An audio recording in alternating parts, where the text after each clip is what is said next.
What is up? It's your host, TruthSeekah, here again. Back with another guest. Today I'm speaking with my brother Quayle, aka 3rd EyeOpener. Huge Instagram following. Reached out to me on Instagram.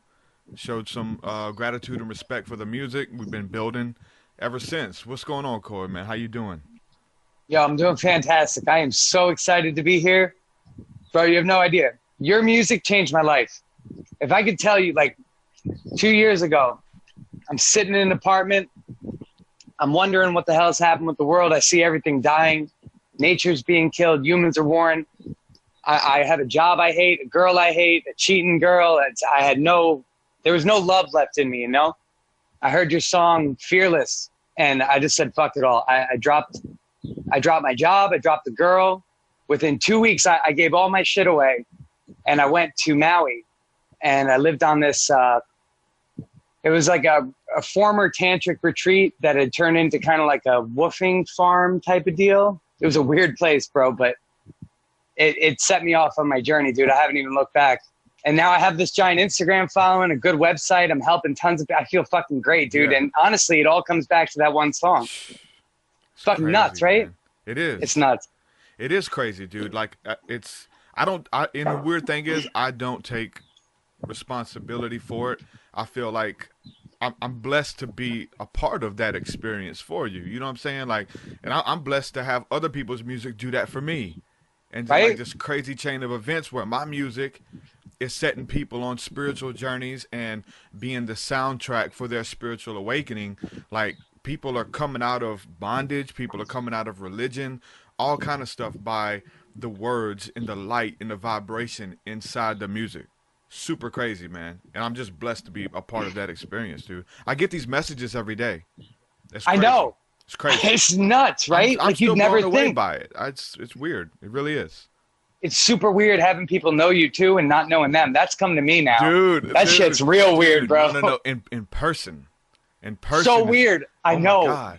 Bro, it's creepy as shit, right? It is. And dude, it started happening to me like in high school, because I was like, in high school I was big into Marilyn Manson and gothic and wearing lipstick and black eyeliner and painting my face and stuff, and really gothic and anti-God and like doing stuff to piss people off, like, and been there, bro. and it was weird because like people would come up to me maybe at like a football game, and they'd be following me, like stalking me, trying like to fight your God, right? Like their worship, like it's fucking weird. Well, it was the opposite back then, because they wanted to fight me, like, because I was just anti-God and making fun of Jesus and all of these things. And so everywhere I went, I'd go through Walmart, and these people would be following me, trying to fight me, and I had no idea who they were.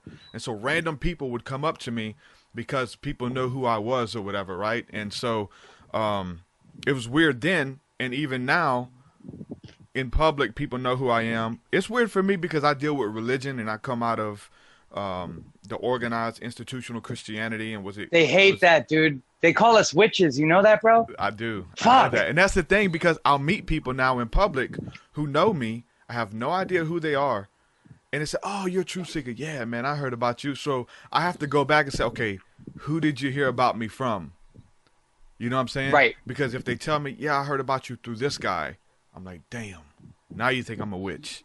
Damn, now right. you think I'm a druggie. Or what, like... It depends who you ask. Yeah, it depends on who you ask. So I'm like, they're like, hey, man, I know you. Shit. You know what I'm saying? Right, me too, dude. I definitely have a shady past. Yeah, so I got to figure out who they know me through, man. That is a weird walking around and people super looking weird. at you. It's because they know you, and like they're intimidated by you or starstruck. It's weird. It really is, man. Comes with the It's one of the strangest things I've ever come across in my life is the notion of fame.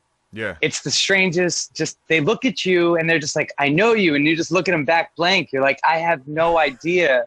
Is it good or bad? Or are you going to kill me, or are you going to help me, or what are you here for, person? Yeah, the weird thing is they say that you can only, like, the mind can only really remember about 150 faces, 150 people. Weird, right? That's the limit. Matrix. And so it's weird for me because like once you almost hit that 150 limit, those people maybe before the 150 kind of fade out and you forget them. So people come up to me, dude, man, remember me from, and I don't want to be rude, so I'm like, yes, I remember you, man, and I really don't. And but then you have to play catch up with them the whole time, pretending like you know them, and it's just fucking blank. They want me to take their number into my phone. Dude, call me. I'm like, okay. I hate that. And I just say, how do you spell your name? How do you spell your name? I do it too, bro. I do it all the fucking time. Right. They're like, bro, it's Chris. It's spelled like every other Chris. Like, you know, it could have been with a K, bro. I always make some bullshit excuse. At least I'm not the only follower that's fucking like, lying a little bit and telling people I remember them. Man, I don't want to hurt people's feelings because they're like some of them even have a magical moment. You know what I'm saying? They look up to you and they want to feel needed. They want to feel loved. And I don't want to be the one who's like, who are you again, dude? You know what I'm saying? So I just try to. And they are super needed and they're super loved. Exactly. They just, I'm not, I can't personally. It's a lot. That's it. It's too much. Yeah. So it's too much. I wanted to talk about psychedelics, spiritual awakening, and their connection. There's definitely a resurgence. I'm not an expert. I've had my encounters. I've had my experiences. I've put it in my music. Before we went live, you did, I don't know if you call it a line, a hit, a bump of rape. Oh, yeah. And I want to know more about that, man. I've been doing a little studying, and rape is great. I want to know more, and it's it's amazing. All right, so there's these things, baby. So there's tribes, indigenous tribes all over the world that practice the art of Kambo, and Kambo is frog medicine. Yeah. And they basically take this frog. It's called the giant monkey frog, and they scrape the venom off its back, and they burn little holes into you. It's about 9 holes on the first try, depending on your body weight. They burn them in, a shaman does, and then you purge for about 10 minutes. So anyway, these tribes, they all use a variety of rapé. Rapé is shamanic tobacco. It's plants that have been prayed to and treated properly. They're not formaldehyded like cigarettes, Tobacco is a connective herb. And the rapé is the powdered shamanic tobacco, sacred trees that have been prayed to for hundreds of years. They burn the ashes. They burn the tree, and the ashes are put into the rapé. And then there's a seed in this particular variety that's called yopo, which is it contains high levels of DMT. So it's not to say that you blast off with every single time that you do. I don't call it a bump. I just say rapé. You want to do rapé? Yeah. want to do some rapé? Yeah. And it hurts like hell. It's very painful, but it's a good connective. It's very connective. What hurts when you snort it or you? So you take an applicator. So you take this, and it's made of bamboo, and then it's held together with resin or beeswax or anything like that. Mine was held together with surgical tape because it's what I had available. So it's bamboo with surgical tape. It's a hybrid of technology and nature. And so you put one end in your mouth, and then you put the other end up your nostril, and you just blow, but you don't inhale. Inhaling is very, very bad. It goes into your lungs, can cause mold infections and stuff. You just blow it in there without. You blow it in, yeah. Wow, okay. It lodges right in the canal in between your brain, and your septum, I guess. So it lodges up there, and it burns a little, but as you ground yourself into the pain, it kind of aligns your energy field in your body. You can feel your root chakra being very connected, and you envision it as you're going through that brief purge of the pain. You also envision your chakra system energizing, and then your crown chakra kind of explodes. You can feel it open up. Like 1,000-petal lotus style. How long does that take? Is that almost instantly, or? It's instantly, and it's not something that's, it's not a drastic, it's not powerful, but it's very earthy. You know that earth is in you. Good, yeah. It's really good. It's about $40 for a bottle like this, which I think is like 22 grams. Is there a specific website, or are you selling it, or? We have. I live right now in Peru, and we have some shamans down here that do apprentice classes that my friends attend. So they go to the ceremonies where they make it, and they actually engage in making it with the indigenous tribes. And then they bring it back to the city that we're staying in. And they sell it here for a discounted rate because it's made by an apprentice. Normally for good stuff like this with Yopo, it's probably about $85 for 25 grams or something like that. There's websites online, but honestly, with that's sacred where I want to go. stuff, I want to go to like a trusted place because I came across the link yesterday, and we're talking about it now. That was selling it. They said they sell it for 100, but there was a discounted rate of $60. But it was an ayahuasca retreat center in the U.S., and I want to talk about that a little bit as well. now there's a few reputable ones I know in California that I have friends that are part of the facility, and they do sell rapé. I mean, there are places that go to Peru, bring it back. But ordering the real stuff from like just a random shady online website, I would be like, yeah, nah. well, this is a retreat center, so there's that so much trust there. Yeah, they probably bring it back with them from when they go abroad traveling, which is probably the way to get it. Yeah, and so it's it's legal though, right? For now, It's legal, yeah. Oh, okay, sweet. Because it doesn't contain at least the kind that I have. They don't all have yopo, but the kind that I have, it's a crushed seed.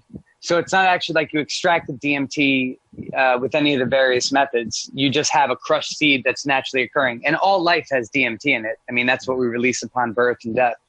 That brings us to this reality. The rapé, does it doesn't have Cambo in it, right? No. Cambo, yo, Truth, totally. you got to see Cambo. It's the shit, bro. It's the fucking shit.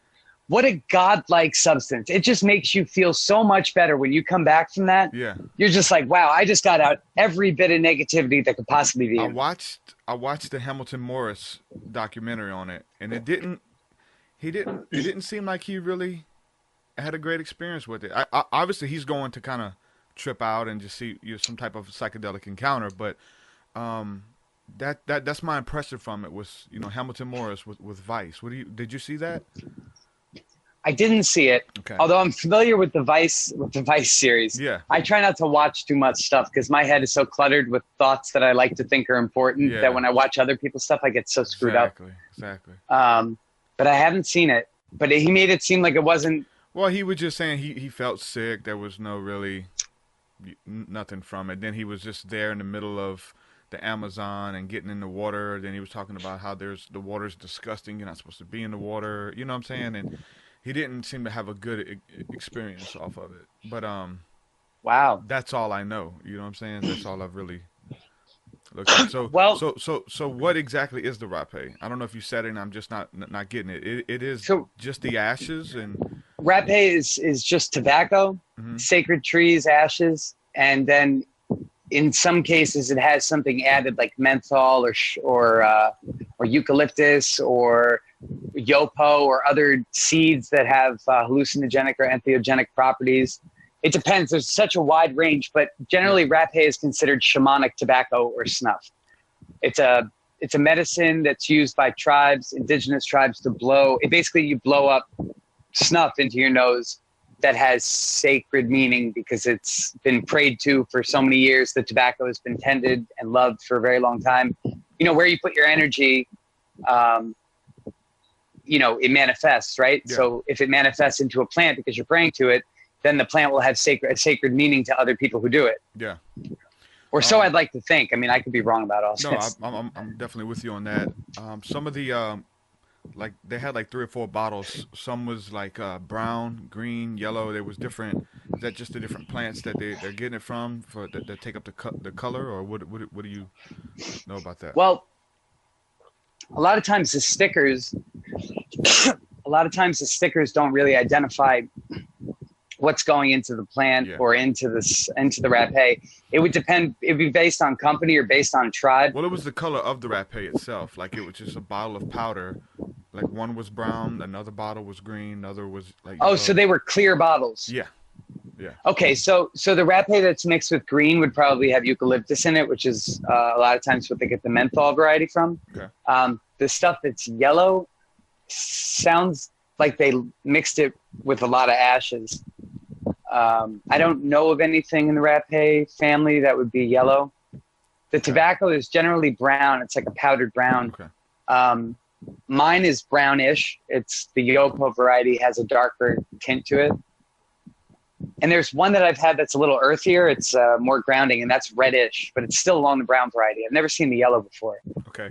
Everything I'm reading says that, kind of like what you were saying, you go through a purging process. Do you do that with the rapé, or is that just the cambo? So the Cambo, the purging process is very quick. It's about a 10-minute purge after the water. You spray water onto the venom into your burns. And when it gets wet, it goes into your bloodstream. There's about a 30-second onset. And then you're just violently purging, but it's painless purging, but you are throwing up very intensely. You drink about 2 liters of water before each one. Yeah. So what about the rapé? The rapé is generally what they give you to complement the Cambo afterwards, because after the Cambo, you can feel a little frazzled. Yeah. And the rapé is a medicine that grounds you. So it'll collect your thoughts a little bit, help you get your ethereal body back in line. Okay. Cambo is a pretty hectic experience. Yeah. So yeah, you ever had like a bad trip? Like a real bad trip, and you're just like, I need to come back from this right now. I haven't, man. I've been with people who have. Oh, it's so bad. I've been with people who have had, and I've had to pull myself together. It sucks, right? Yeah, to kind of help them. But yeah, I could. It's a weird place. I've kind of been fortunate, man, to like have been a lot of places in my mind, mentally, emotionally, in the spirit realm and things like that naturally before I kind of got up the bravery to try to take a psychedelic or a mushroom in my case, because I was kind of I went through some really dark experiences just with like black magic and Wicca and opening up my mind to spirits, and like these spirits came in and was messing with me, dude. I was going schizophrenic, going crazy and stuff like that. And so for me, through my journey to say, okay, I'm ready to have that psychedelic experience after all the research I've done. So much research, Amber Lyons with Reset.me, Joe Rogan, Terrence McKenna, just doing research. So you know what? It's calling to me, right? It's calling to me. So for the longest time, I was kind of like happy that I didn't, happy is not the word, but I was kind of bragging with the fact that we can achieve higher states of consciousness without the use of a drug or whatever the case is. And I said, yep, I don't need that. We can go into meditation. We can astral travel. We can commune with our higher self, commune with God, angels, and all of these things, which is all good. But I crossed the line and said, okay, I'm ready to do it. It was calling me and I did it. But that fear of like, because I didn't want to give my mind to some kind of demon or devil for 8 hours or 4 hours and not have any control. That's a lot. And it's a lot. It is, ain't it? And yeah, it sucks when it happens. It's bad. Yeah, I've heard, because I've heard those stories. I've had friends fighting with spiritual anacondas wrapping themselves around their bodies and they can't breathe, and every breath they take, the thing's getting tighter and tighter breath out, and like fighting with this demon. I'm like, you know what?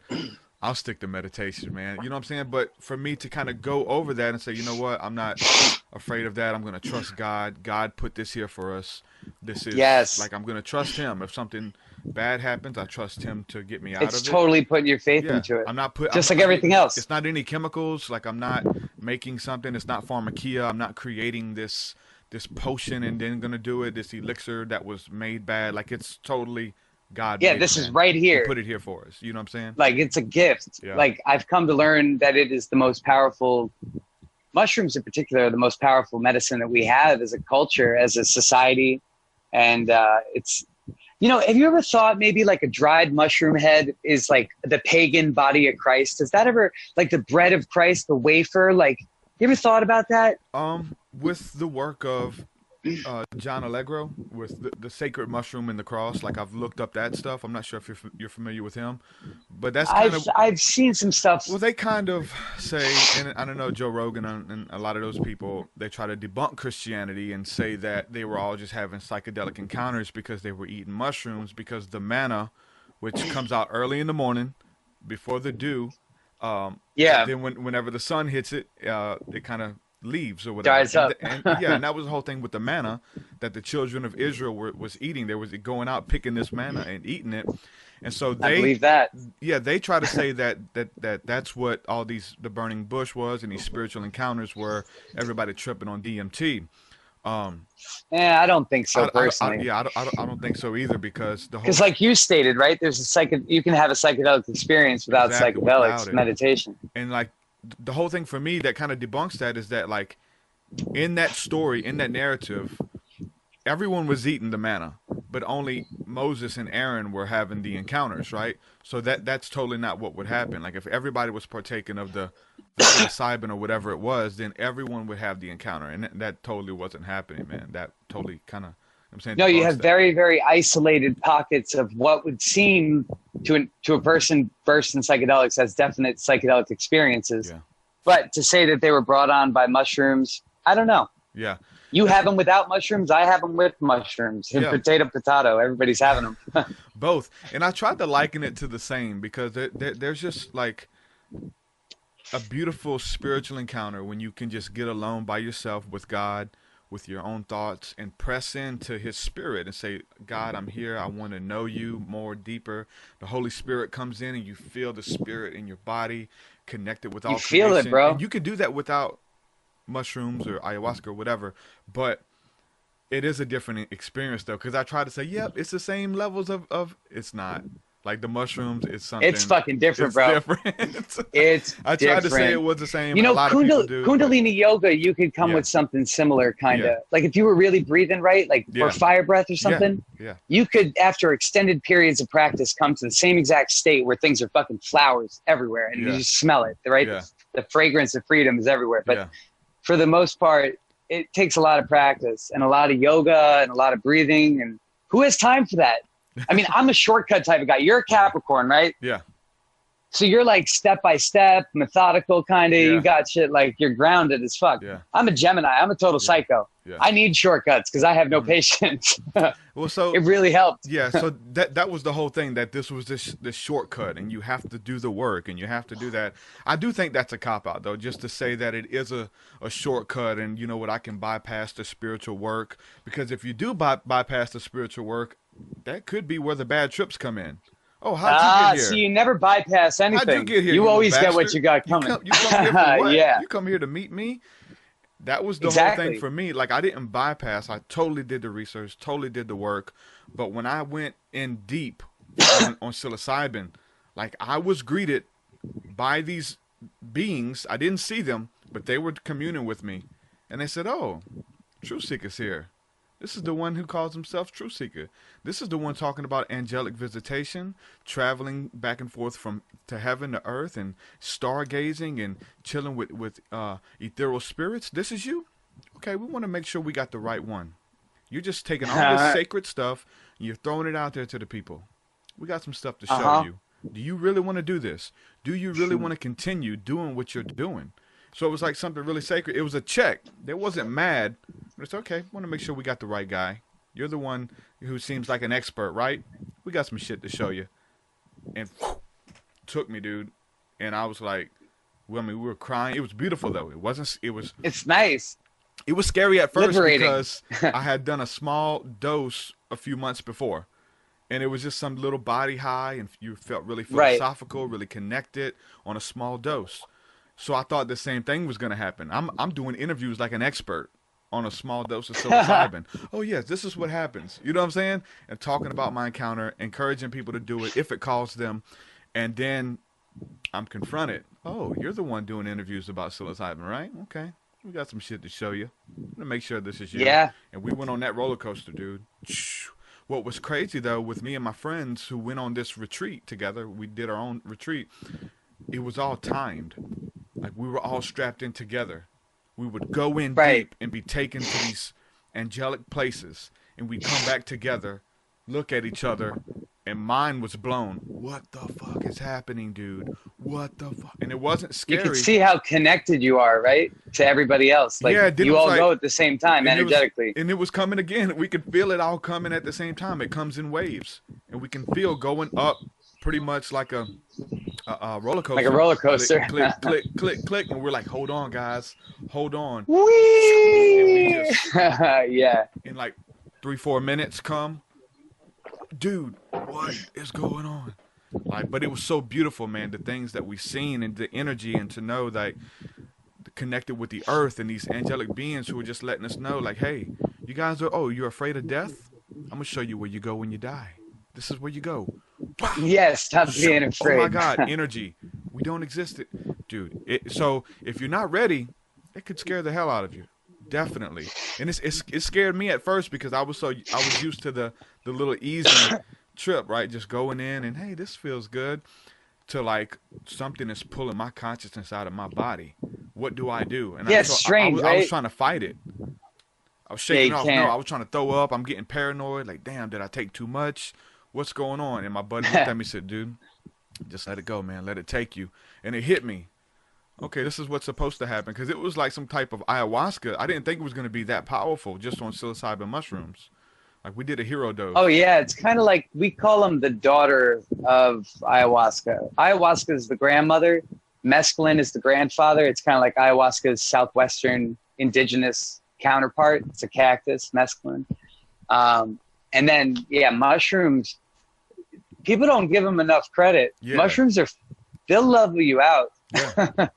They'll show you who you are, that's for sure. Yeah, man. And I think I don't recommend, this is me, I don't recommend doing them as a party drug. Everybody just getting around, getting messed up, having drinking. Hey, you want some mushrooms? Sure, dude. Like, I don't recommend that at all. No. I think you should do the work, do the research, and kind of prepare yourself to see what God, what the universe has to show you for your life, like where you want to go, your goals, your dreams. You bring that with you, you submit it before God, submit it before the angels, before the watchers, and to go in with that intention. And I think you'll get out of it what you bring to it, you know. I think it's absolutely a very sacred experience. Even though it's fun and it's trippy, it's very sacred, very sacred. They showed me that nature is like if you choose to see it as such, is a manifestation of divine intelligence, and it grows these uniquities, things that you never find in society. We're carbon copy. We buy somebody else's brand. We do somebody else's work. We go to somebody else's school, learn somebody else's thoughts. And mushrooms and nature showed me that if I wanted to gain wisdom and not information, I had to look to nature, because nature will show you what to do with the information that God will give you in your consciousness. No doubt. Nature can show you how to make it a reality, because she makes everything a reality. It's like, I consider nature God's wife. Yeah, definitely. Or the earth. It's pretty cool to me. I mean, yeah, she's dope. Mother Gaia, that's what we came out of. Like, even with the Christian narrative, I think it's plausible to say that the earth is the mother. That's what we came out. He put his semen or seed into the earth, and we came out of our mother, right? I mean, that's cool. That's a cool narrative. It's not like the Bible says that they breathed, you know, we were clay, and poof, now we're humans. I mean, they took something from the earth and created me with it. Yep. I'm like, that's fucking dope. Yeah, these bodies, that's great. These bodies and everything we have, man, came from the earth. So yeah, we do have a lot of people watching in the chat room, man. So shout out to everybody. That's fantastic. Shout out to everybody holding it down, man. Shout out to you and the work you're doing on Instagram, dude. I can't. Like, you got a huge following on there, man. Because you gave me a shout out one day. And I just started getting all these followers, like getting all these. Bro, they're loyal as shit, dude. They're those are like Instagram assassins, bro. They are so loyal. Connected. I block over 150 accounts a day. Yeah. Just accounts that I see the numbers in their profiles. I know everything is numerology. The universe gives me messages every single time with every single profile. I get about 400 followers a day on a good day. And I block about 200 of them just right off the bat. The ones that I found out God has left me with are the warriors, man. The people that are really going to make the calls, sign the petitions. They're gonna show up at Congress, show up at the White House. They're gonna say enough is enough. They're gonna show up in North Dakota. Watch my followers show up at Standing Rock. You motherfuckers oil for fucking money. This is ridiculous. Water's fucking life, bro. What the fuck is this? Yeah. Woo! It's crazy, man. And, I hate it. I mean, you have a voice through that medium, man. You know what I'm saying? And so I appreciate you shouting me out, man. Like sometimes I struggle. I go through depression. I try to figure out ways that, you know, I can maybe try to do this full time. How can we bring an income off of this? Because I'm a truck driver full time. Like a lot of people don't know that. I have a family and stuff like that. So I don't do music full time. And some people are let down. They're like, you know, my favorite musician is a truck driver. It's like, bro, but your shit is real, fire. Man. What the fuck is wrong with society? Yo, I hate this. Lil Wayne is making money right now. Think about that, bro. It's fucking nuts. That, right? Yeah. Oh, think about. I want to smash my head through a window thinking about that. Yeah. Did you hear his comments on Black Lives Matter? Did you hear what he said? I did. Bro, I'm white. I'm offended. I'm offended, you have to use the context of where he's coming from as far as like what T.I. and some of those other guys said. The fact that He's been rich since he was 12, 13 years old. I fucking love T.I. I used to be a private shopper at Bloomingdale's, and I worked for Tiny, his wife. And oh, dude, man, I had the biggest crush on Tiny when I was like 10 years old, man. She's got a big butt. From Escape, man. She was in the group Escape, man. I love that, dude. I've got a special place in my heart for early 90s hip hop and R&B. Me too, bro. What the fuck happened? That's why I was so happy when I found you. I was like, this I can identify with. He's talking about Jesus, but he's not fucking lost in the shit, right? Like, you're not thumping it over people's head. You make references that an intelligent person could follow. Yeah. So people are like, what do I need to do to wake up? And I'm like, listen to this song, okay? Yeah. Listen to Chematica. Fuck me, bro. Was that not the best song? Dude. That was like one of the first ones that I just went in. I was like, that was like my initiation into this type of music. 3 albums later, here we are. You know what I'm saying? That was shit one of blew the my ones. fucking mind. That beat is God, yeah. Your words, bro. It took me somewhere else. I was like, I don't want to come back here. There's aliens here, and it's nicer. Fuck, man. It's like I said, just there. And so I think I need to do more teachings on the music. Like, the music is one thing, but to really break down like the science and the spirituality and the spiritual practice about. That's why I do these podcasts, where we can talk about the stuff I'm talking about in my music. We're talking about plant medicines. We're talking about meditation. We're talking about spiritual ecstasy and encounters and ecstatic experiences. And so we try to come on these podcasts and just break them down a little bit, man, and teach people how to kind of go into those states and stuff, man, you know? It's good. It's good that there's somebody to teach people. This is something that drives me crazy with society. Guys are so fucking gangster, but they're not balanced with their energy. There's so many like, oh, yo, right? Like, everybody can fucking pull a gun on somebody, but who can actually talk about Kundalini yoga and give somebody a real solution that isn't going to kill them? Yeah. Like, nobody does that. That's what's powerful about your shit, because you're exposing people that would otherwise be like bling, bling, tight, you know, like fucking throw rims on a toaster. And now they're exposed to this shit. And they're like, oh, fuck, I can be the god I was born to be. Yeah. I love that shit, bro. I like sneak attacking motherfuckers with stuff like that. It's a soundtrack for people's spiritual awakening, man. It really is. Definitely, it's bro. Taking people to new places. And it was when it first started out, I was like saving a lot of the comments, because like I would be on the roller coaster as well. What am I supposed to be doing with my life? Like, I'm really intimate and excited about my relationship with Jesus, but I'm talking about plant medicines. So like, trying to balance that, because I got the cold shoulder from all of my quote unquote brothers, right? So I didn't know how to balance that, man. That energy of being rejected, but being loved by another group of people, right? And so I would go back and forth. So I would save all of the positive comments. Man, your music is taking me to new levels. I get chills when I listen to your music. I feel the Holy every fucking time, bro. I feel the Holy Spirit when I listen to your music, and that's the biggest compliment ever. So I was saving these comments, but now I can't even save them anymore, because there's just so many of them. Too many just comments. Be saving comments all day. It's insane, man. It really is. It's nuts. It's nuts. But I'm blessed for it. It's not, I don't think it's me. Like, sometimes I go to weird places or dark places and try to figure out where the hell I'm going with this journey. And I don't even feel like that's me sometimes. I look back at that person who made that stuff, and I'm like, how in the hell can I top that? Like, when I made Spiritual Alchemy, I was like, how, like, being removed from it for a couple months? Where did that come from? Like, this stuff, it is next level. I'm bragging on my stuff, but I'm giving credit to something else, man. Like, some of these lyrics come through. These lyrics come through dreams, man. They come through meditative states of just like, whether I'm driving or doing yard work, and these verses come to me, and I'm like, oh God, I gotta write it down. I gotta write it down. And I put it to a song or whatever, right? So to raise the bar with Spiritual Alchemy, and then raise the bar with 333, which I didn't think possible. And now I'm like, it's almost like a fear, like, damn, how am I going to raise the bar and not repeat the same stuff?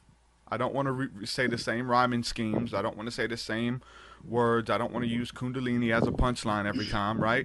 You know what I'm saying? So it's a bit of a stress as well. So it's like, I got to give the new fans, I got to give the fans something. But you know what? I'm working on music. I just put out a new song. I don't know if you heard it, called Second Life. and I didn't. I was unaware. I know. I'm always unaware. Because you're on Instagram and I'm not as active. I need to get active on Instagram, man. Bro, you know why I'm on Instagram?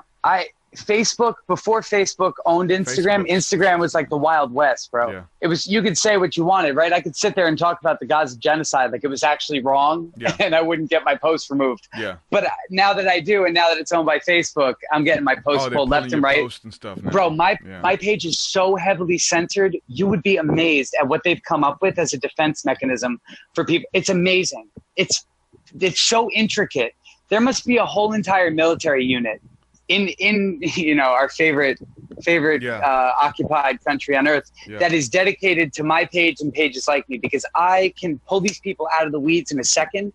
They have an app. They must have something that unfollows people from my page. They automatically unfollow me, and they replace me at the same time with a robot page. So my numbers are still increasing, but my followers, the loyal ones that I built over 2 years, are being pulled off the page. They're constantly having to refollow, and a lot of them, they go away for a week, and they don't realize that they unfollowed.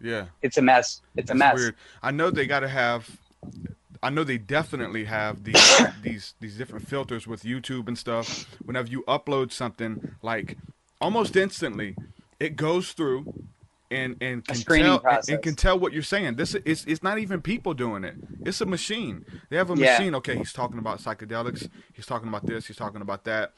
And if we mention too much crazy stuff, they'll pull it.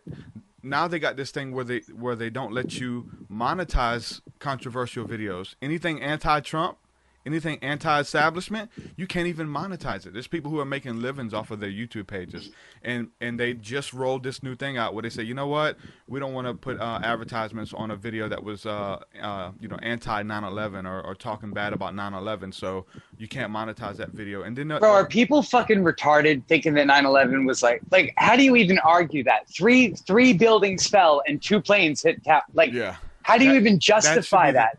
That should be the no-brainer, right? I mean, anybody... This is an argument? Yeah, it's stupid. We need to unvaccinate this whole fucking population. That's the problem here. The third unvaccinate them all. Nothing hit it. They pulled it. Yeah, it was a controlled demolition. It was set up. You know what? Possibly the plane that went down was probably supposed to hit that building. I question whether or not that was actually Operation Bluebeam. I don't know if those planes... I don't know about the plane thing, bro. I don't either. The weirdest thing was cool Donald, what was his name? Donald Rumsfeld said the day before, he said on 9/10 that $2.3 trillion was missing from the Pentagon's federal military budget. $2.3 trillion. Do you want to guess where the paperwork for that was housed? I can't even make this shit up, bro. He said it on 9/10. It was housed in Building 7, the one that just imploded and pancaked on itself. Really? Yeah. Yeah, that was a controlled demolition, man. You can see easily from the videos that there's these explosions going off on each level. It brought the building down. Come on, man. We're not. People can't argue this. They try to. I don't know if they're just the in this world of it. It's crazy that people like Joe Rogan still argue that. Like no Joe way Rogan's, he doesn't. Oh, dude, he tries to shut down all the 9/11 truthers. Like, all right, Joe, listen, psychedelic I've been trying to get on his podcast. This would be a great debate. Give me a half hour with Joe Rogan. How do I get that? I will take him the fuck on with this. Joe, this is a call to you, bro. I'm calling you out. Yeah. Third Eye Opener on Instagram. Find me, mofo. This is how you do it. You got to have all of the Instagram followers go through and make an account and let them all post at one time. Get Corey, the Third Eye Opener, on. He's so dope. Dude, and if enough people, I was thinking about that. If enough people do it, they'll do it. Yeah, they'll do anything. He's had some cool people on. He's had Dr.Steven Greer was on his show. Oddly enough. No shit. Yeah, but he was kind of poking fun a little bit here and there. And what do you think about Steven Greer? I got mixed emotions about him, but early on, I love his stuff. I love his CE5 encounters. Yes, right. And so that's the way I learned how to talk to them. Exactly. It was through CE5. Exactly. I love That's crazy that you know about that. Heck he's a genius, right? Dude, I've spent super smart. Like this stuff I'm talking about is like legit. Like, and that's what made it's very legit. That's what it's kind of 100% real. About meeting some of your idols or people in the spiritual community or spiritual hip hop. You find out that they don't believe the shit that they're talking about. Oh, I know. And so I see it in the spiritual community. I'm talking to people about CE5s and, man, how long do you meditate? They're like, man, I don't have time for meditation. I don't meditate no more. I live in the hood, man. I'm trying to make money. I'm like, you're dropping all this music about meditation. What are you talking about? Yeah, it's a thing now. I know. So like for me, when I talk about signaling ETs with the laser beams, It's a real thing. You could bet I went outside in the night sky and communicated with ETs with a laser beam. You know what I'm saying? That we went out and summoned them, and they appeared, dude. They appeared, Ships. Yo, bro. They contact. It's like fucking clockwork, patterns, man. It's crazy, bro. It's a very real phenomenon that we're experiencing. And something I'd just like to mention is it's possible that through collective consciousness, we are creating our experience as we are moving into a higher ascended level of consciousness as a global entity, right? Yeah. We're moving into it's a reoccurrence of a binary solar system that's coming closer to us with a large central sun. That central sun is increasing our photons that are hitting our bodies. Our bodies are responding by unlocking information. So we are ascending in consciousness as the earth is, as is everything else on earth. Hence the Great Awakening or the return of the Christ, the consciousness of God. It's insane, but here we are now, and I feel it in my body. Look at all this fucking goosebumps, bro. It's nuts. It's awesome, man. That's definitely the esoteric meaning about the return of Christ. It's not that he's coming from the heavens to take over. I mean, that's a cool narrative. I'm not against it if that's what you believe on a very external level. But it is, even like, he kind of gave you the symbols. He said that the Lord dwelleth not in temples made with hands, but you are the temple of the Holy Spirit, and the Spirit of God dwells within you, and he's coming back to reign in the temple, and he told you that you are the temple. So the return of Christ is Christ consciousness is coming to reign in the hearts and lives of people. So they're like, man, I'm ready for Jesus to come back. I'm like, he's already here, man. Bro, he's here. Where the fuck have y'all been? and then he goes as far as to say, look, where 2 or 3 are gathered, there I am in the midst of you. When you guys come together, I feel I got the chill bumps now that you're talking about. Where 2 or 3 are gathered, there I am in the midst. Dude, he's here, man. He lives and dwells with us. He never left. We thought, you have to be born into sin. Your body is forgetfulness of who you are, right? Your consciousness fights this battle between good and evil. Yeah. Because as the divine creator or a part of the divine creator, you have both parts of you. As of all creation, there's an equal and opposite part for everything that's created, as referenced in the Kabbalion. You are the good and you are the evil in this body of forgetfulness or sin. You're born into this body of sin. Yeah. You have to go through the darkness. The cracks open you up like a seed. It's where the light gets in and you start to grow. Then you blossom. This is us getting our fucking Saturn return, when we're kicking ass. Yeah. It's part of it. But like, without going through the darkness, man, without going through the dark night of the soul and dealing with all of the confusion and stuff, and being able to see the light, man, and being touched by Christ or finding spirituality, like, you don't have nothing to contrast. Okay, that's the darkness. This is the beautiful light. You know what I'm saying? So in the midst of that, this Satan figure or the darkness of my past was used to show me how beautiful the light is. Oh yeah, you'd never know. You wouldn't know. You'd have no idea. It would be fucking meaningless. Yeah. We all came from a place of love and light. Yeah. It makes no sense for us to incarnate here to experience darkness. That's why we fucking came here, to learn and evolve. Exactly. We had to come here to do that. We couldn't do that where we came from. Yeah. We were all sitting around bored like, hey, you know what's a good idea, Truth? Let's go down to this war-torn 3D piece of shit planet. It's really pretty, but the people suck most places. Yeah. Let's go down, incarnate in times of war with full amnesia, and just see how it plays out. It's going to be great. You want to come? You know what? In those heightened experiences, man, you get a glimpse of where you really are right now. You're in the most beautiful place known. Your higher self, like when you commune with that, it's weird, man. But it's like somebody, like you're looking down at yourself. Hang in there, dude. You know what I'm saying? Like you got like man. A kid. You're like, I feel bad for you, but just do it. You can do it. It's like, I mean, even the scripture says that we right now are seated in heavenly places with Christ. We are in high places. The mystics, Manly P. Hall and these guys will break it down and show you that the ancients believed that we correlate with the planets. And the stars, all the bodies of the heavens are us. Yeah, like the way that they move is what we go through, and that we are the embodiment of what's going on in the heavenlies, as above, so below, as within, so without. It's definitely going on there. Facts. It's definitely going on within our body, because we are the temple.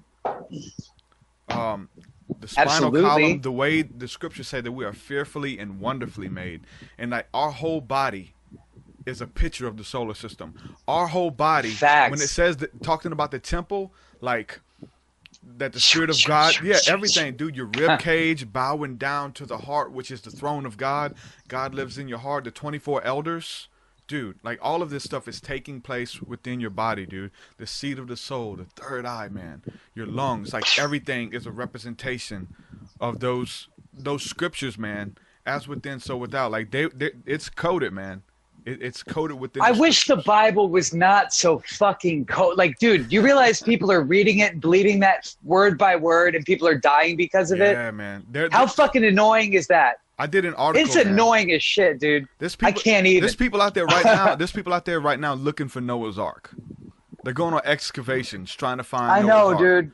They're trying to find these temples, and they're trying to find the burial remains of these kings and stuff, and they think that that's what it's about. Like that's like, if you find it, that's gonna give the legitimacy to this book. No, you know. But no, that it won't even, dude, because you know what they did when they found all the giant remains in America? Yeah. You know what the Smithsonian did in 1891? Commissioned all of them to be fucking removed from the planet. They destroyed all the evidence. They do not want us knowing our past. They actually fear us learning who we are. Yeah, they do. If we knew who we were, you think we'd really allow fucking war on this planet? Exactly. Like, I am this planet. Yeah. They're killing me and you and everybody else.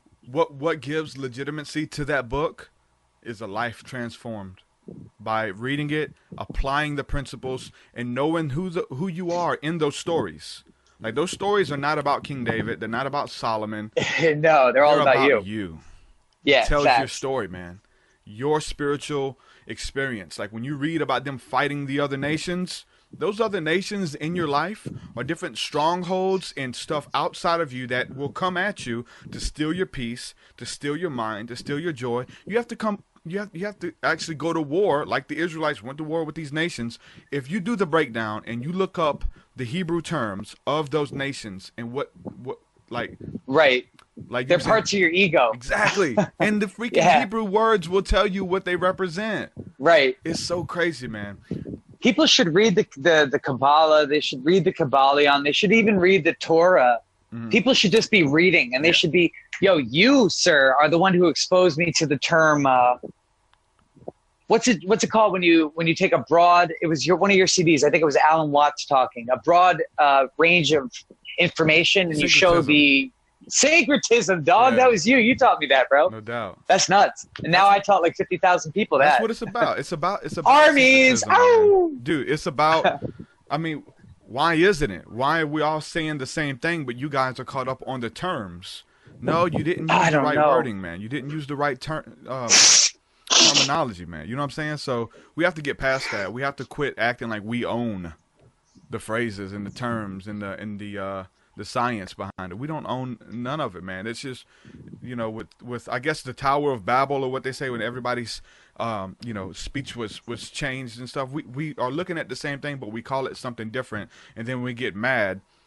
We're talking about the same thing, whether it's, like you said, the Kundalini, the Holy Spirit, man, Qigong, energy. Dude, there's a lot to be said about Qigong and the way that people are able to. Yeah, I saw this guy manifest his chi or his prana into fire on papers. Have you ever seen some shit like that? Yeah. John. Does that not blow your mind? What's that about? It does. I want to light shit on fire. It does. And you know what? It does. And I've tried it. And I know a lot of people in the spiritual awakening, they see that video and they get hopeful that they can do it. I spent a lot of time on that stuff, and people are really big into it. There are videos exposing that guy. There are videos. There always is. Yeah. So that's the thing too. We can. They're like, you know what? I want to levitate. It's really. I have. I do think emotions, that's man. Possible. Think about the Kabbalion, bro. Think about it. It states that you get the reality that you create. So I'm assuming if you practice breathing for a long enough period of time, like maybe Jesus in a fucking cave or some shit like that, I think it would work. Well, they seen the early priests and popes and stuff. These dudes, there's paintings of these guys levitating. There's accounts of these guys levitating through town, like flying through town. There was a movie. I believe that. Yeah, dude, there was a movie called The Flying Nun, and it was about this lady who they couldn't keep to the earth. Like, she was always flying and levitating. They put her in a chair, tied her to a chair. The chair starts flying. They had to like hammer the chair to the floor. Yeah, I've seen stuff like that. These stories and these accounts, man, of people doing it. But I will say that stuff's cool. I spent a lot of time doing that. Hey, babe. I don't think that's the end result. You know what I'm saying? I think there's a lot more spiritual disciplines that you can get into that will affect your life more than trying to levitate, to like help people, or just going into dreams and trances and researching that stuff as well, man.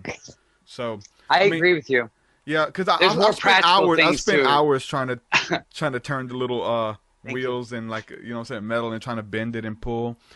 And it is your mind that bends the spoon. If the spoon ever bends, it's your mind that does it. Yeah. It is your reality, I don't know, man. So that's what you were talking about, like us actually creating our own reality. We definitely create it on a small level of like what we think is true, what we think is real. Like whatever we've been taught, whatever we experience, man, we create that. Whether it's through indoctrination of we think like our religion is right and only right, like to us in our psyche, like we're 100% right.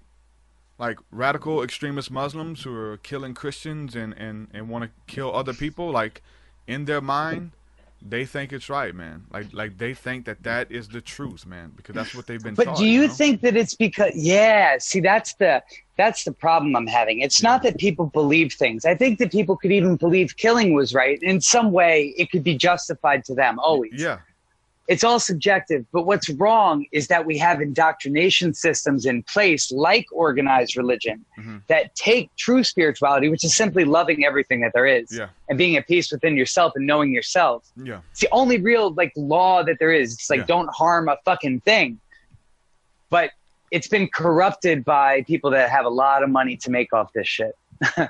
And they keep us enslaved by encapturing our minds, which is the real problem, because Christ consciousness is constantly evolving. Like, he lives within you. He wants a vessel to express himself. Yeah. If people are telling you who to be, Christ consciousness has no one to act through. You're no longer a vessel for God. You're a vessel for ideologies that are placed on you by a system, and that becomes incredibly dangerous. It's like your shirt, man.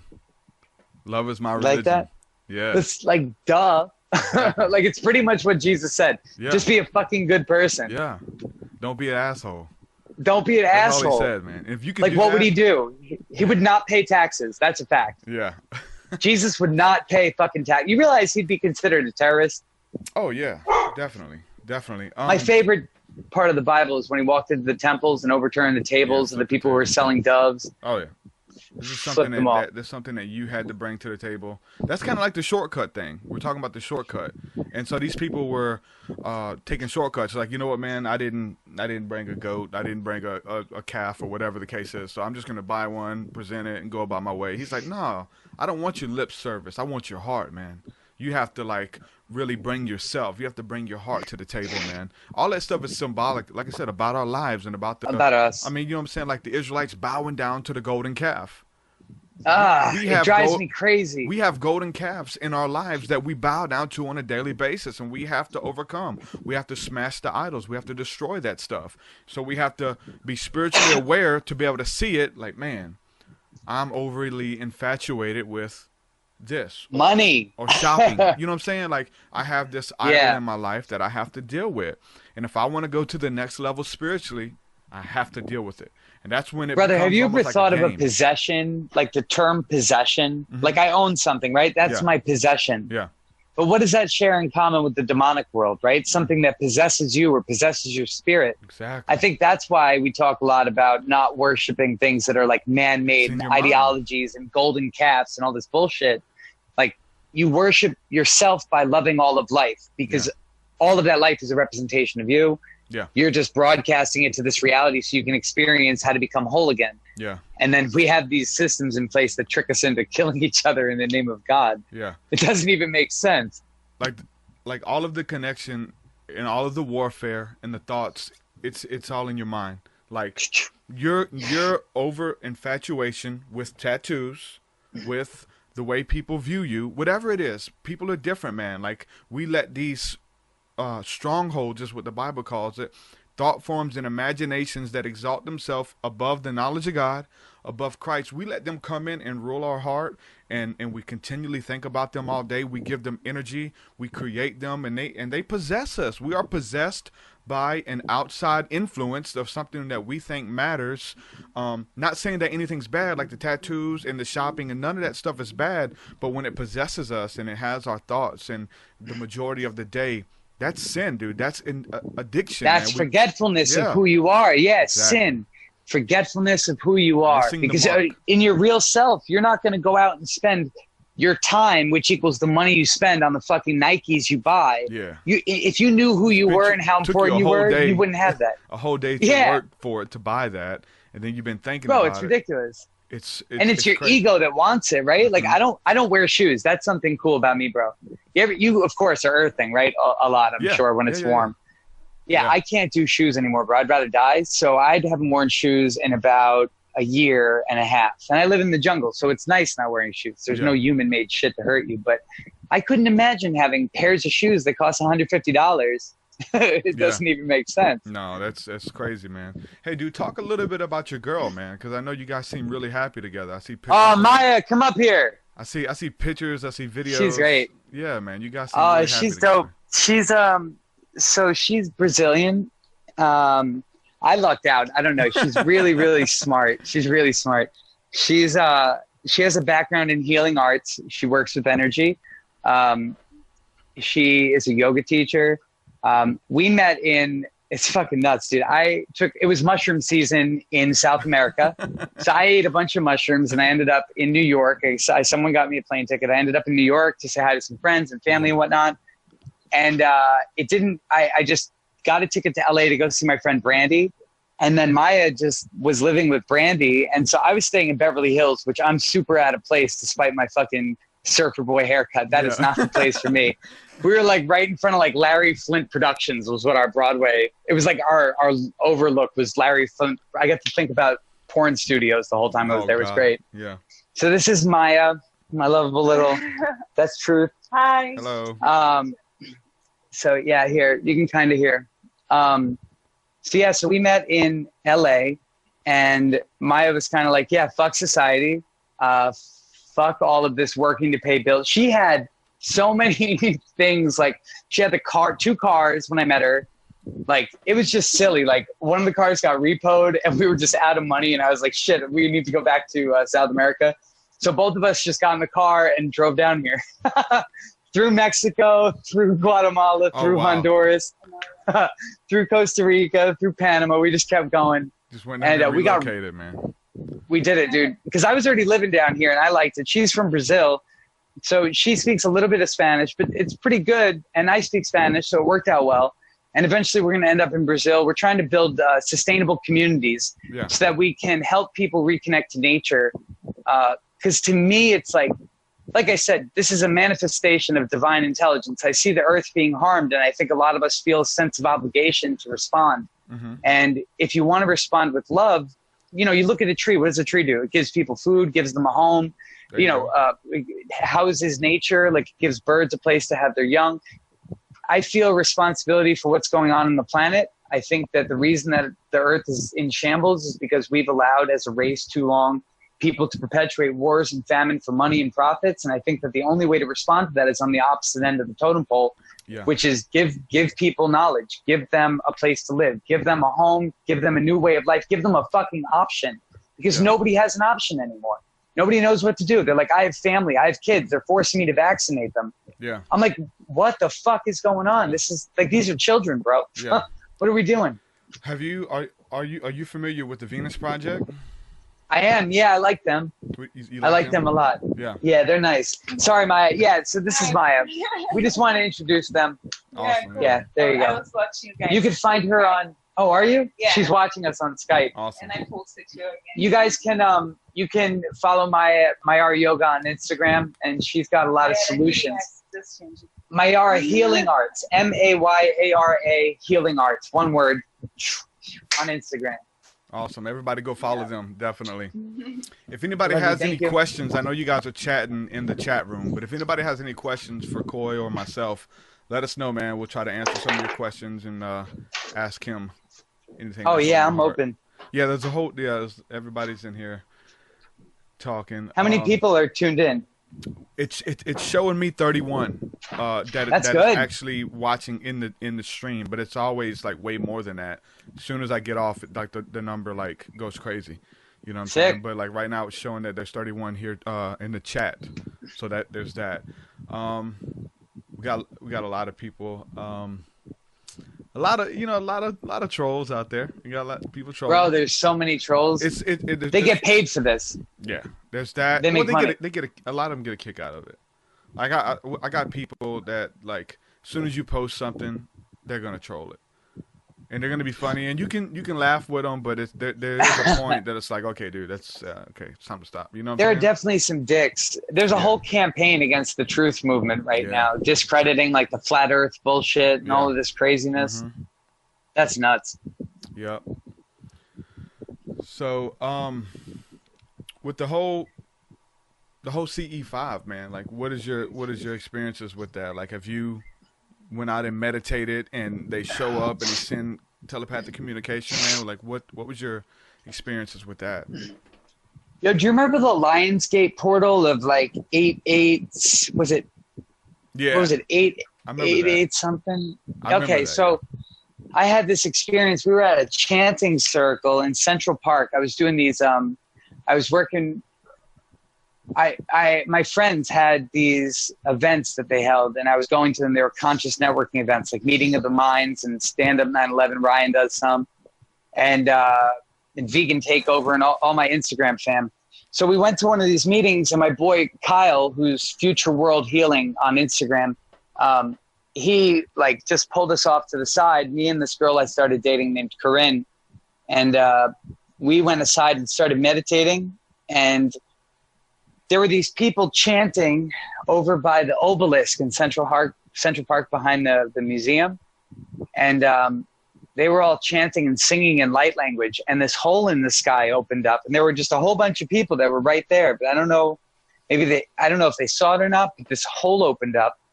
And there was a spaceship over us, a big triangle spaceship. And it was insane. I mean, the clouds just parted. And there was a fucking triangular spaceship over us. Yeah. Could have possibly been a pyramid shape. We couldn't see above it. It was massive. There's some videos of those things appearing, man. It was insane. Yeah, they look like pyramids. Yeah. There's videos of those things. Fucking bananas. I don't even know. It's weird because like they communicate telepathically. Like that's how we heard them. Yeah. They started talking to us. Oh, really? Yeah, that's the thing. They'll like send messages, man. It's crazy. Yeah. No, we had full conversations with them. Kyle was just chatting away in his head. Yeah. Me and Rin could hear what Kyle was saying. Kyle was talking to them. Yeah. It was pretty intense. Yeah, it is, man. It's awesome. It's beautiful.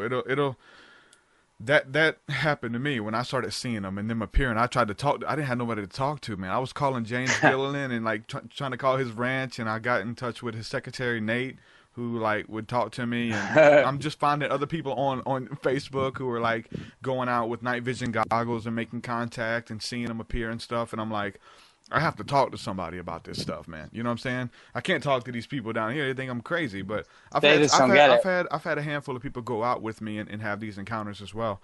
But yeah, you always need somebody to talk to, and that's kind of like why we're doing this interview, right? So that people like, look, you having these experiences, you can kind of hear what we did, what helped us, you know.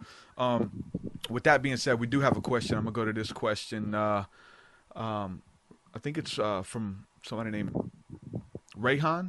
I think that's how you pronounce the name. But it says, question for someone who just started on the path of spirituality, where do you recommend I start? I'll let you answer that first. Where would you say people start? Okay. Becoming is ignorance. Being is enlightenment. In order to become what we already are, we have to unlearn what we believe we've learned.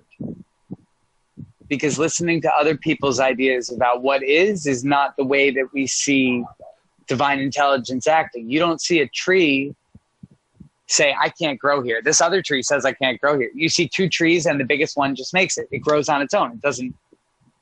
It doesn't care about the opinion of the tree next to it. Yeah. Do tree stuff in life. Just be and just grow your own way. Don't listen to anything that anybody says about anything. Harm nothing and just be. Because becoming, everybody says they want to become more aware. Or, what the fuck do you want to become more aware for? You're already aware. You're everything that you think. Like, it's all you. You don't need to become that. Yeah. That's a big mistake we make, especially in organized religion, is they tell you that you're not worthy.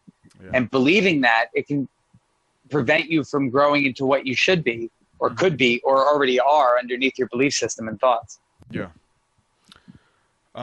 What about any resources, man? What are some documentaries or books that helped you? I know you mentioned the Kybalion. Yeah, I really like the Kybalion. I just think it's great to have a list of rules for this planet I somehow agreed to incarnate on. So it's like the Kybalion's great. There's a free PDF available for anybody that's listening that wants to check it out. It's just Google Kybalion PDF, and it'll give you a free one. You can download it to iBooks or any other browser you have will download it to your phone. I liked DNA of the Gods because I think that it's super important for people to realize that there is other entities in existence and there are forces that we are not taught of. And I think it's important that people break out of the typical ideologies. Terrence McKenna, like you mentioned, he's great. Yeah, he cracks me up. Yeah, he does. McKenna's so dope because he believes that the plant medicine and the mushrooms are here for us to connect with these angelic entities. You know what I'm saying? I kind of agree. I do too, man. Because when you it's pretty crazy. You're in touch with. It's like a walkie-talkie, man. It's like a walkie-talkie. This is what they chose, man, for us to communicate. You want to hear something crazy? On a deep level. Oh yeah. Mushroom spores are the only things in existence that I am aware of that are designed to survive the vacuum of space. Yeah. Think about that. Yeah. They're spores. Now, say you wanted to infect a house with a spore. How would you do it? You would take an injector and you would inject them into the house. If you wanted to inject a cell with the spore, you would do the same. You take an injector and inject the cell. You want to inject an earth with something that's going to expand consciousness. What are you going to do? You're going to inject it into the earth from space, from the outside. It's almost like the same people that may have had something to do with our creation are helping us expand our consciousness, maybe to stop wars, right? Because I'm sure they're all sick of it too. The Watcher's like, what the fuck is this, guys? We gave you hemp and you're fighting over oil. It's bananas. Yeah, I agree, man. So I guess we got a couple more questions here. Someone wants to know, how do you overcome or get rid of addictions? Addictions are rough. Okay, so I guess addictions. I guess it's a segue for you. Kind of, you kind of sent me a message about how you overcame your addictions to. Yeah. If you want to talk about that, I don't know if you want to. Yeah. Okay. So I was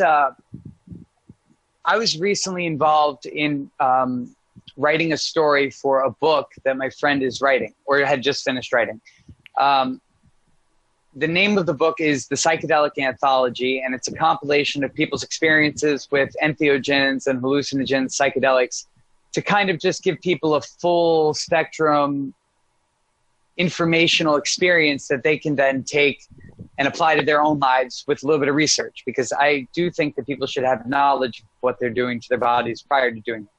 So I wrote this story for that book, which you can find on www.thepsychedelicanthology.com.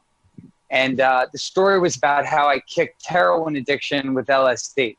So I was addicted to every drug known to man, pretty much. Meth, crack, coke, heroin, pills, benzos. I was so fucked up. And then Big Pharma, of course, in school had me all sorts of fucked up on pills too, Ritalin and all that. Yeah. It's such a mess, dude. Like, if a flower won't grow, you don't change the flower, you change the flower's environment. Yeah. But anyway, that's another story. So I was predisposed to addiction from a young age, just going through the public school system.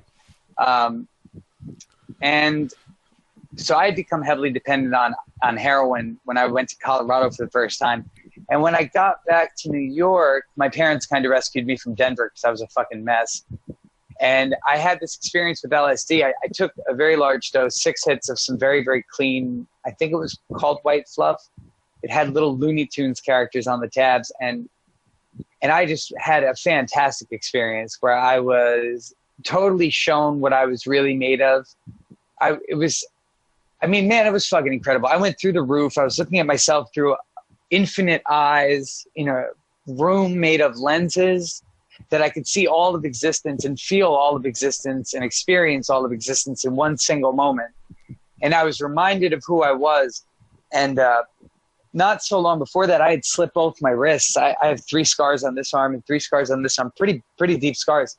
I didn't think that I was really going to be able to make it here because Earth is a war zone, emotionally, physically. This is like a harsh climate for people to experience. And LSD showed me that this was just an experience that I was having and that there were ways around it. A lot of our desire to do drugs stems from, number one, it stems from diet. Our diets are so fucked up. We get so depressed when we eat shit that's been tortured. Yeah. Like, I'm not even a vegan. I'm just not a fucking asshole. Like, these cows are like tortured, bro. And then that shit goes into your fucking system. You energetically pick up what they're eating. You feel depressed. And then we're taught as a society that there's a way out. The way out is pharmaceuticals or drugs, street drugs. So I struggle with cigarette addiction. That's my personal vice right now. It's really hard for me. So changing environment is super important if you want to kick an addiction. So one time when I kicked heroin addiction, I took a sheet of acid. I don't recommend this. This is totally fucked. Please don't do this. I took a sheet of acid over like 3 days and I went into the wilderness of the Rockies just for like a couple days and kind of decompressed. And it showed me like, okay, nature is more important to me, but I almost died doing it because it's too much acid. The second time was really peaceful. Yeah, it's stupid. I didn't care. I took too much. But when you come back from that place, it's like, you know what? All right, this isn't that bad.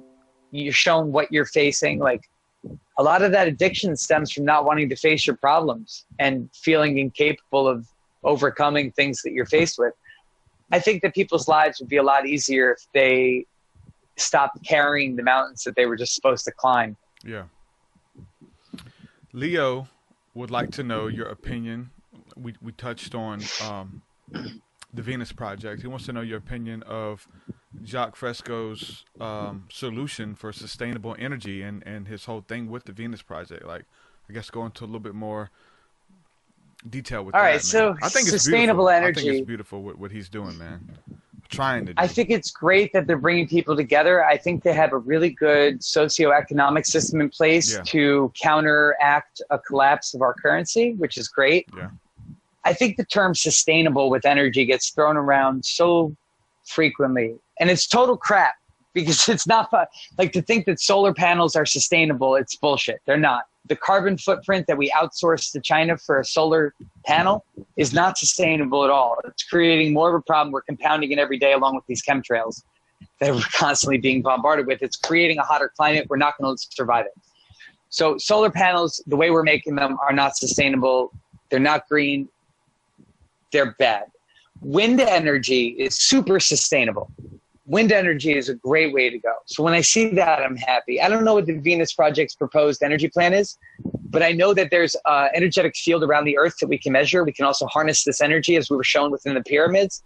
I think that we currently as a culture have definitely the engineering know-how to harness the Earth's energy. The question is, will the powers that be allow that type of change to be made? Because every time we find this energy, or we come up with a reliable, like magnetic energy, right? You can take 2 opposing magnets and force them apart and it creates an energy, right? Because they're constantly propelling each other apart. There's a force. You can use anti-magnetics and you can create energy machines, but they're always made illegal. The people that build them are always killed. Yeah. Every time they try to release the information to the public, the people just show up with a gunshot. It's called suicide.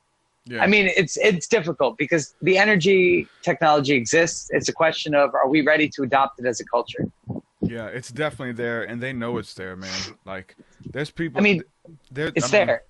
There's too many people who are profiting on it, though. Like, there's just, billions and billions and billions of dollars go into the oil companies and gasoline. Dude, just gasoline alone. Gasoline It's amazing. Alone. You know that you could run a car on water? Water, yeah. Yeah, they did. I mean, dude, it's common knowledge. Hydrogen. I've seen several people do it. They had a guy on the local news here. He was on the local news, and he had a motorbike running off of water. Like it's nothing. And he showed you how to build it and stuff. And like, I need to look up where he's at now though, because right. He was on the news. Find his bike with a gunshot wound in the fucking radio. Oh no, they tried to in the river. They tried to make it seem like you kill yourself. He was a crazy. Yeah. Yeah. I mean, in all fairness, hydrogen does explode. Mm-hmm. I mean, it is combustible. It is something that people need to be aware of, and it's not that if you're making it yourself, obviously. But you mean to tell me that we don't have the technology to just harness that and make it completely safe and consumer friendly? Yeah. Of course we do. You talked in your music a lot about the New World Order, right? Like, I mean, we're all aware that there's a secret society that's controlling the earth through corporations. Yeah, definitely. The one thing that I found in my research that would really fuck up their agenda is resource domination of a sustainable energy source. I mean, that would fuck everything up. I mean, it would really, there would be it down at every mention, like you're saying, like every mention or every time they find out that you're doing something to get off the grid, like they're arresting people for this stuff. Right, for collecting rainwater or feeding homeless people. Yeah, come on, bro. It's crazy. It's crazy because we're supposed to be a Christian nation, by the way. And Jesus said, "Feed the poor." Yeah. You know, love the unworthy, like do all this good shit for everybody, but then the police arrest you if you do it. Yeah, man. Counterproductive culture, you know? It's weird, man. They're making psychedelics illegal. They just made, what is it? Kratom. Kratom illegal, right? Fucked up, dude. Fucked up. Kratom is an excellent, excellent way to detox from heroin. Kratom is fucking amazing. I did not try it while I was addicted to heroin, but I'm constantly sampling drugs of all varieties. I don't really do the hard ones anymore, but I'm always eating something. And I did Kratom while I was in LA. For the first real time, like got a nice good dose of it. And it was fucking blissful, bro. Yeah. And it couldn't cause any harm. Yeah. Like I couldn't see it having a health risk potential. It just seems like something that could really help people. Yeah. And what they're saying is, that's crazy. Right. Because Big Pharma just made Oxycontins for 5-year-olds legal. Mm. Oxycontin, bro. You mean that legal heroin shit that you can fucking snort, smoke, shoot? That's how you come off of all of that. Like people are using Kratom to come off of all of that stuff. Big time, bro. Big time. Big fucking time. See, the problem with making nature illegal is like you can't be free while something can't grow in your backyard. Exactly. That's a big problem. That shows you something. I mean, something that has beautiful properties to help you. But they like, no, don't do Kratom. Do this pill or come to opiate. This. Yeah. You know what I'm saying? Come to the methadone clinic. Like, we have something for you to buy from us. It's a shame. You know what I'm saying? Growing it yourself or whatever, man. So, have you ever been addicted to anything? This is... Tattoos, maybe. No, well, I've been addicted to and had these weird wrestles with God over different things like that. But someone was talking about smoking weed. I was addicted to smoking weed. Right. Oh, me too. I am right now. It was something as a teenager where I hated myself. I hated my situation. Marijuana and weed took me to another place. It created a new reality for me where nothing else mattered. My shitty life didn't, you know what I'm saying, not having a dad, my mom not giving a shit about me. You know. Where'd you grow up? I grew up in New Orleans, Louisiana. So. Holy shit! Oh my God. Right on the. That's like gangster as fuck, bro. Yeah. Gangster as fuck. New Orleans is one fucking Wild West. It is, dude. It's crazy. An experience if you go down there to Bourbon Street.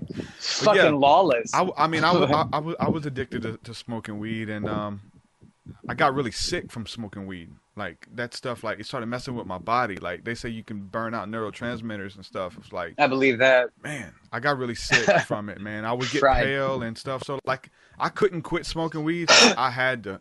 Like God made me quit, and this is 15 years ago, whatever. God made me because it was doing something to my body. I would go in these weird states of paranoia, man, just by smoking weed. And tried to do it again here recently, and like I said, it's been like 15 years, so I smoked it once or twice at a party or with some friends at a festival or something, and it was okay. But tried to do it a few months ago or whatever, and just got that weird paranoia again. And not wanting people to find out what I was doing, like you know, just worried, and And I kind of remembered why I started smoking it in the beginning was as an escape. And I'm telling myself, I'm like, I don't want to escape anymore. Like I want to embrace my reality. I want to embrace my family and change the things I don't want to. And that's why I did it as an escape. And that's when it becomes an addiction. People don't like their situation. They need that crutch. And so I don't have anything against it, but there's definitely the negative side effects of it like taking over people's lives. I've got friends addicted to it. I got friends who want to stop but can't. That's when you know you're addicted. And they say, well, you can't get addicted to weed. When you want to stop and you can't, you're addicted, I say, of course you can. Yeah. It's just a psychological addiction as opposed to a physical addiction. But addiction is addiction. It doesn't matter what it stems from. It always stems from pornography, forgetfulness. Pornography addiction, man. Porn is so bad, dude. I'm guilty. Addiction. I'm fucking guilty right here. Yeah. I've been the porn route. Yeah. Been all those routes. Food is interesting too. Food is a real weird one. People think food is like food-like substances these days, but food is like. Maya and I are writing a book right now on nature's num-nums. It's our food book. Yeah. Like what we're putting into our bodies. I found on my journey that a lot of what's going on with people is diet related. Yeah. People are so depressed and everything's diet related. Everything crazy. Everything comes from your gut. Even when you get sick, they give you what? Something to put in your body. You have to ingest something, whether it's a pill or even on the good route. If we're going plant medicine, if we're going the natural route, if we're going oils, you know what I'm saying, dealing with oils and stuff, like you have to inhale something, ingest something within your body. So your gut, man, like whatever you're putting in your body, man, it changes the way you operate. It changes how fast your brain fires. If you're sluggish at work and stuff and not having energy, it's because we don't have the right vitamins and nutrients in our bodies. We're slamming cheeseburgers and pizza and Coke and stuff like that. That stuff, man, does nothing for your body, man. Like nothing on a positive. There's no energy in that, man. Just grease and cheese. Yeah, think about that, bro. Like I think of food now as sunlight, and I think of sunlight as information or photons. Exactly. When I put something in my body, that's not to say I don't fucking pig out and eat some nasty shit, but I don't eat meat anymore. I just had no desire. But cheese sometimes, you know, like, but I feel horrible afterwards. But fucking pizza, bro. How am I supposed to lay off pizza? Because you put veggies on it, man. You could put some tomatoes. I feel better. Yeah. Like the crust is so crispy. And you get the tomatoes. I had pizza last night, man. So I definitely know. But I did it 2 nights ago. It was delicious. I don't even regret it. That's one of my big things. That's like the thing that I wrestle with. I don't wrestle with. You know, it's food, man. It's like trying to get my diet down but that's the biggest thing though, because like I said, it affects every area of your life. It can affect your sex drive. It can it affects everything. Emotions, man. People being depressed because they don't have the right nutrients and vitamins in their body. You know what I'm saying? Stuff isn't firing right, man. Bro, you ever notice in the U.S. that mushrooms don't grow on the cow patties as frequently? You ever thought about this? Like outside of the U.S., every cow field has shit has nature's num-nums on it. They actually put certain farmers put stuff in their food to prevent. It's antifungals. They put them in. They shoot the cows up with them. Yeah. But they also do it with hormones. And think of all these girls that look like they're 42 running around at 9. Right? They got tits. They got hips. What's going on here? Oh yeah, come on. I'm like, it's crazy.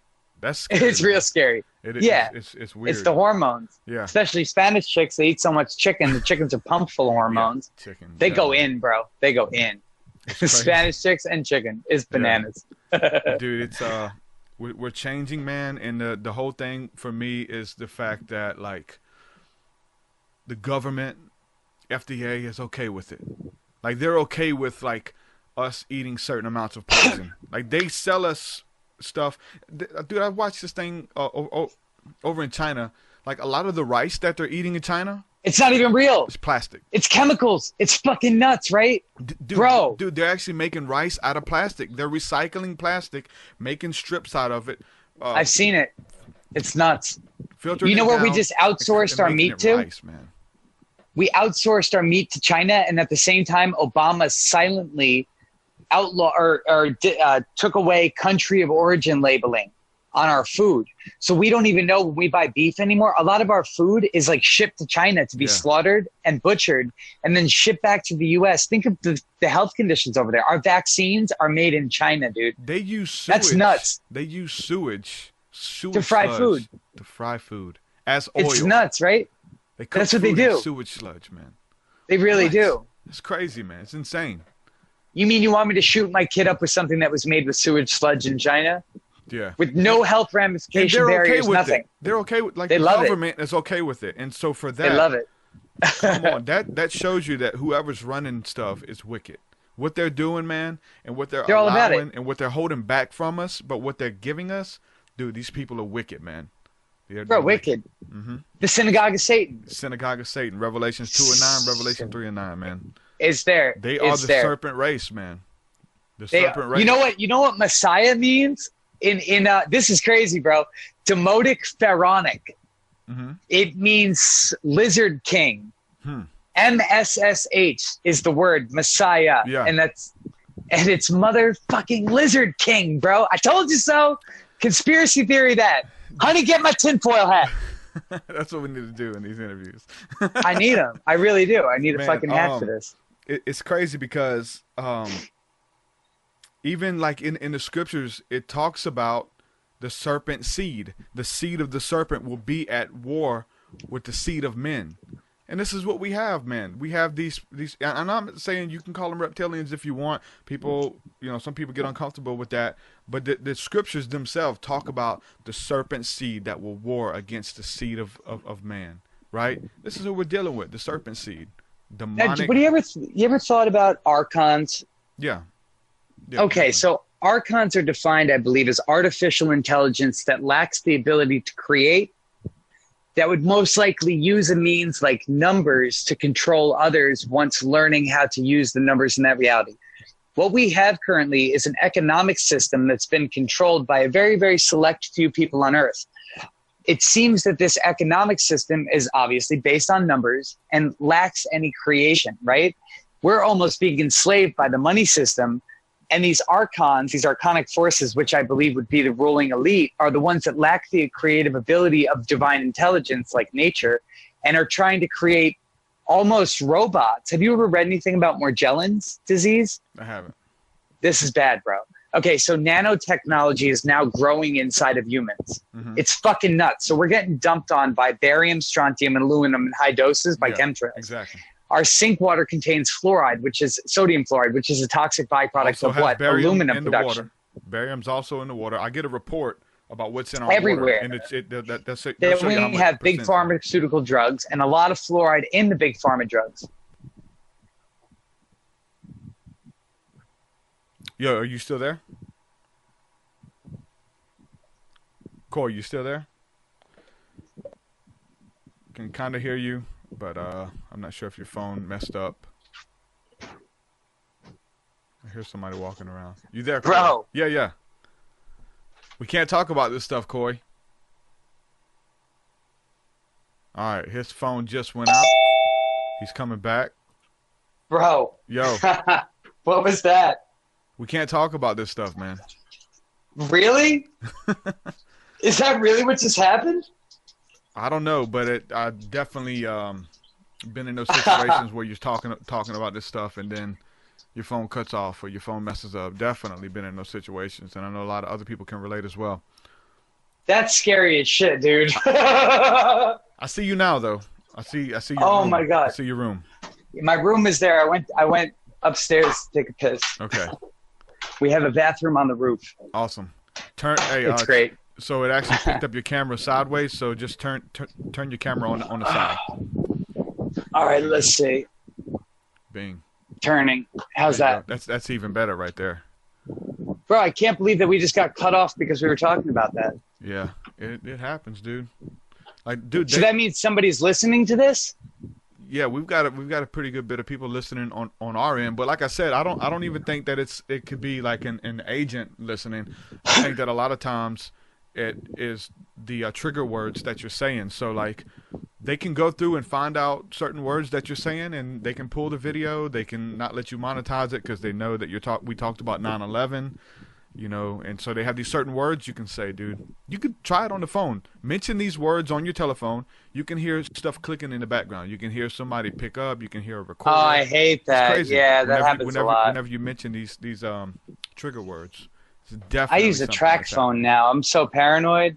Yeah. Double VPN. I'm like, screw this. I think it says I'm somewhere in freaking Honduras. Yeah. So messed up. Let's see. Let me see if we got any other comments. There's a lot of people. Let's see. Religion is bad for your health. Let's see. Religion is bad for your health. Spirituality is health. But religion, I don't know. A lot of good clues. That's what it is. Let me ask you about this. We're talking about plant medicines. What about the plant? What is it called? Ayahuasca. No. I know that's a big one, but they just made it illegal in the U.S. You used to be able to buy the extract and smoke it. Salvia. Salvia. I was talking about that the other day. So salvia is just sage. It's a species of sage. It's like a holy plant, you know? I don't know, you know, it doesn't really have like a medicinal value to me. It's kind of like one of those things that I think is it's like beginner-ish, which not to condescend at all. I'm just, Party. It's like it's too basic for me. Yeah. I mean, I would rather have like a spiritual experience, like on mushrooms or mescaline. I've seen that's why I'm asking, because I've seen different documentaries where people were chewing the leaves, and instead of being blasted off into outer space and not being able to have function of your body and drooling and crying and that stuff where people are doing when they smoke it. It was a big thing to look up people doing it on YouTube and them just losing control of their body, pissing on themselves. I've seen it. It hasn't been my experience with it at all. Yeah. What about Nor does that sound like an experience I want. No, I'm okay without feces on me. But I've seen the one where people were chewing it, and they did like a clinical study, and you could watch the documentary. It was like some dude who was a hippie. He's really into plant medicine and LSD and stuff. They let him do it, and then they let a guy do it as well who has never done anything. And so they kind of studied their body and what happened. So the smoking of the extract messed them up. They had that, but then when they chewed the leaves, it slowly brought them to this place, and they felt like they were connected with all creation. This person had this immense love for the tree next to them. They felt like the tree was a part of them, and felt like their energy was connected with all things. So I didn't know if you had any experience chewing the plant at all. I've never actually gotten my hands on the leaves in that state. I mean, I've gotten dried, probably processed, on like St. Mark Street, New York City. Everybody, it was something. We've all done that. But they have all these extracts, right? There's like the 10x, the 20x, the 400,000x. Like, I don't know what any of that shit means. I know that I can look at bud and know what I'm smoking. Like, I can look at a mushroom and kind of know, like, all right, 5 of these is too much. Yeah. 4 of these is right. I mean, salvia just seems like all these X's and shit. I'm like, I get confused with X's, bro. Yeah.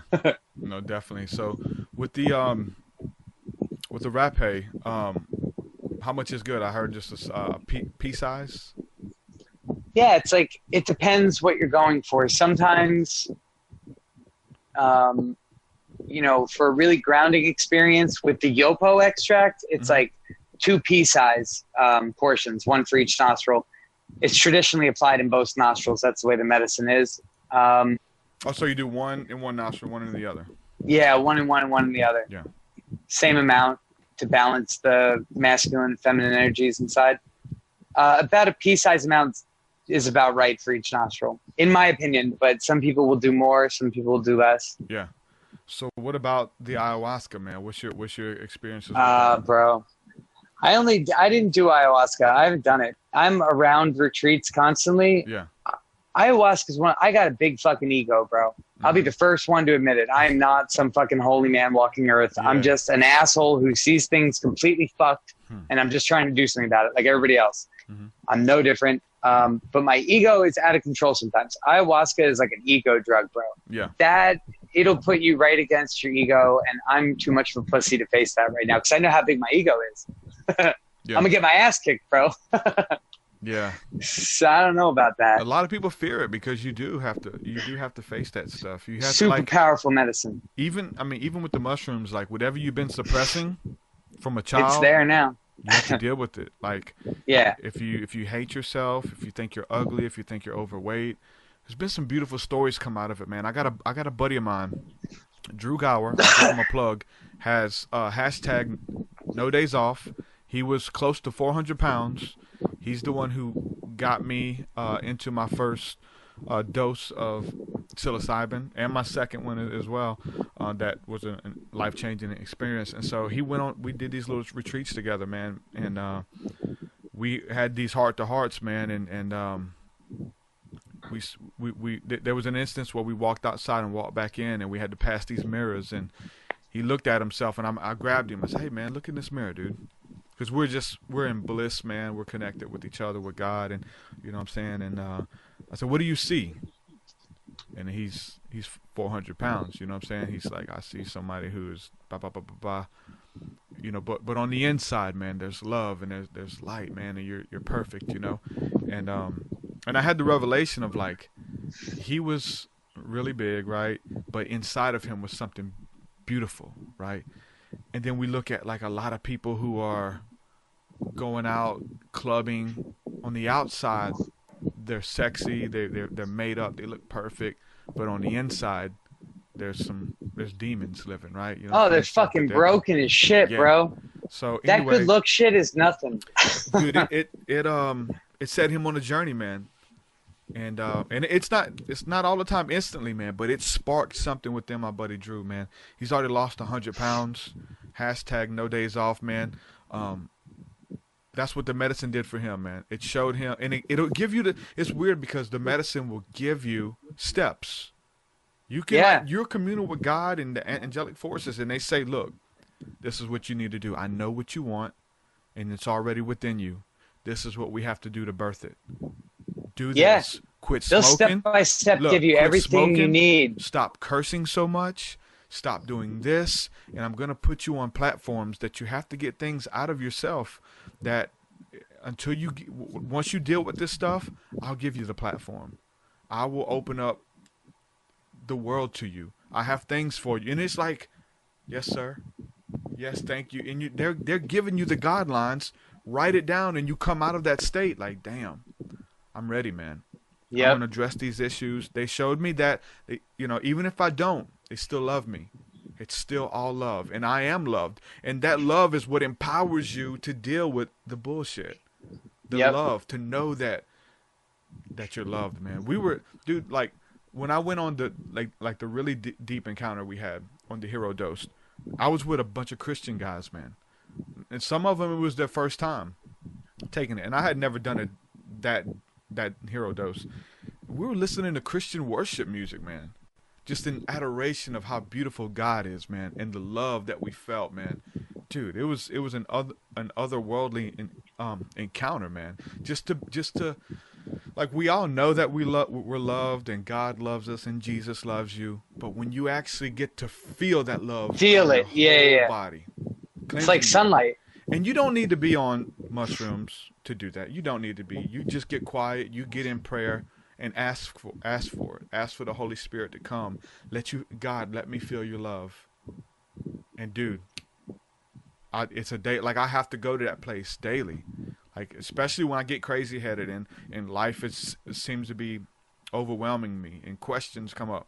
I just go to that quiet place. God, I need you right now. I'm asking for your touch. Let me know that you love me. Show me again. And dude, it's that simple, man. Even though the psychedelics and stuff are all beautiful and they're all used for different reasons, man, go into that place of bringing to your awareness everything to that one thing. Just focus on God, His love, her love, everything. There's nothing like it, man. That's a fact. And so people are asking how to kick addictions and stuff. That's how you do it.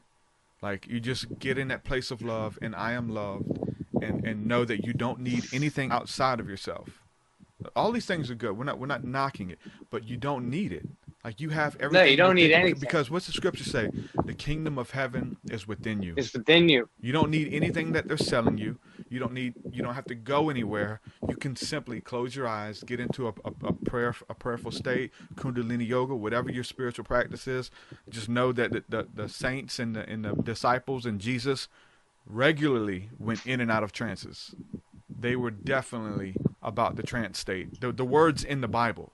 Like the scripture clearly says that they were caught up into a trance, or they went into a trance, or fell into a trance.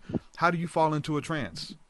By doing breath work, by doing yoga, by bringing to awareness, just coming into the now moment. Because that's where everything's created, in the now moment. There is no tomorrow. There is no yesterday. Your past is erased. There is no past. There's only now. When you're watching this, there's only now. And you bring everything into that now moment and you create it. You create your future. You speak it out.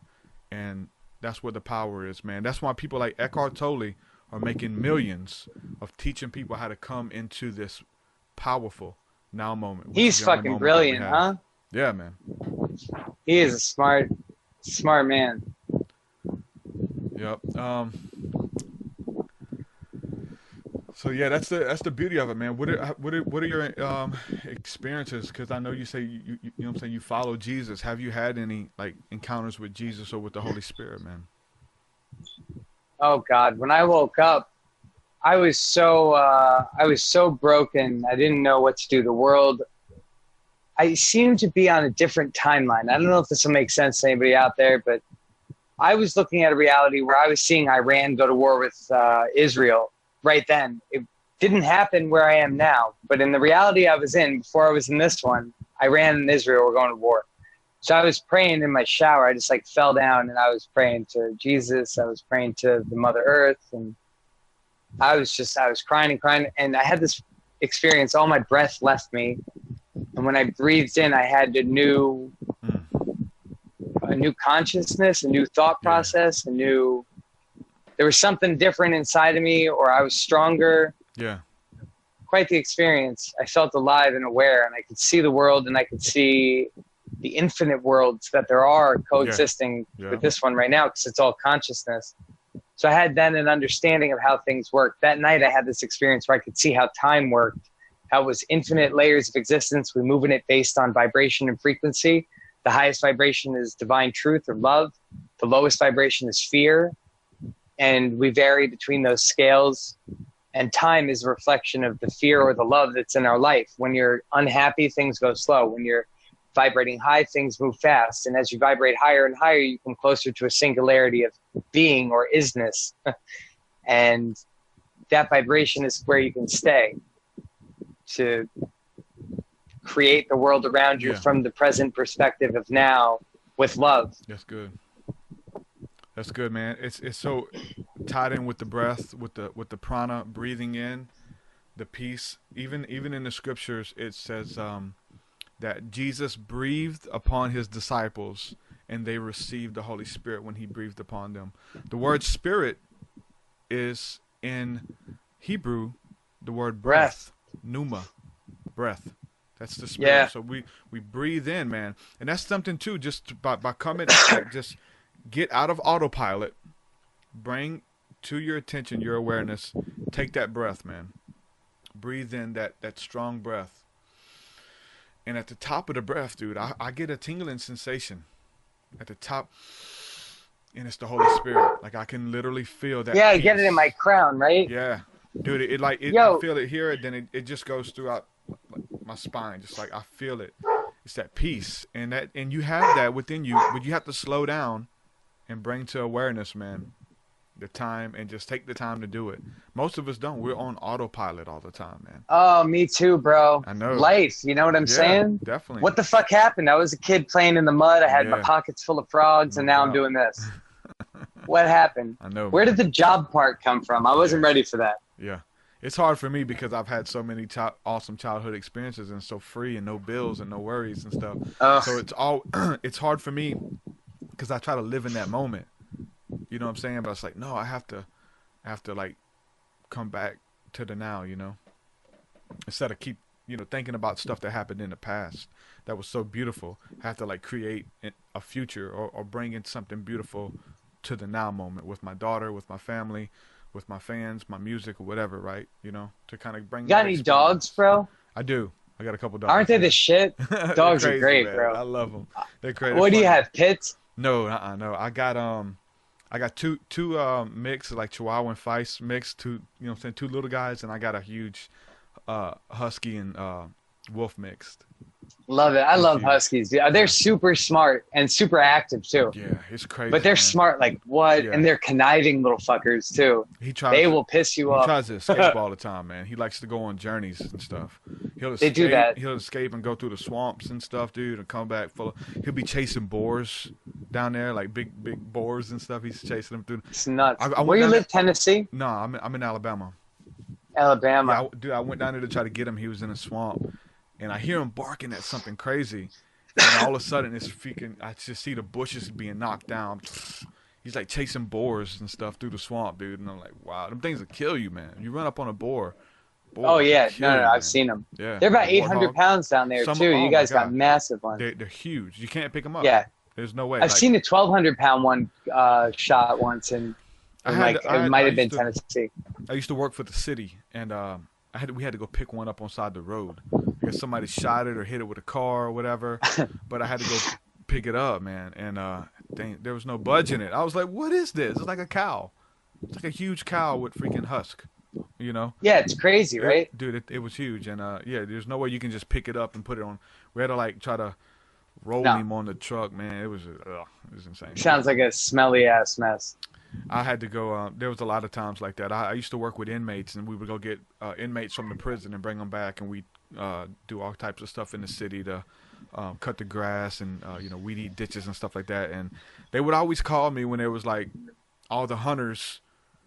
They wouldn't just they would shoot a deer and they would throw the carcass on side the road somewhere, and we'd have to go get them. And I would go there, man. It would just I would pay the inmates because it was my job to do it, but they had to help me. But I was like, dude, I'll give you like $5 if you just pick that thing up, man. I don't want to touch it, you know. Yeah, fuck and they were that. like, all right, man, I'll do it. So here, dude, take $5. Bro, we collect heads like skulls. Yeah. Yeah. So this is pretty cool. This is a sea turtle skull. Wow. Pretty neat, right? It's insane. Yeah. So we find that the fishermen just catch them and then they throw them over the deck, and as they fall, they break their back. Anyway, yeah, we're skull collectors. There was there's a girl down here where I live. She actually does that. She picks up roadkill, and puts the bodies in like an ant bed or something to get them cleaned out, you know. And she takes the bones and makes crazy jewelry out of it, like big neck pieces and like helmets and rings, like anything you could think of, man. It's crazy the art she does with skulls and bones and stuff. It's nice. I love doing that. Bones make great jewelry, and they're organic. You know, putting metal in your ears, like even the gauges. I started using seashells. Yeah. We have a particular kind in Maui that are really long and red and thick, and you can just kind of cut them and file them down, and they're kind of like nail material, keratin. Yeah. And they fit perfect. They even have like on the inside little rings, and it looks like Africa. Oh yeah.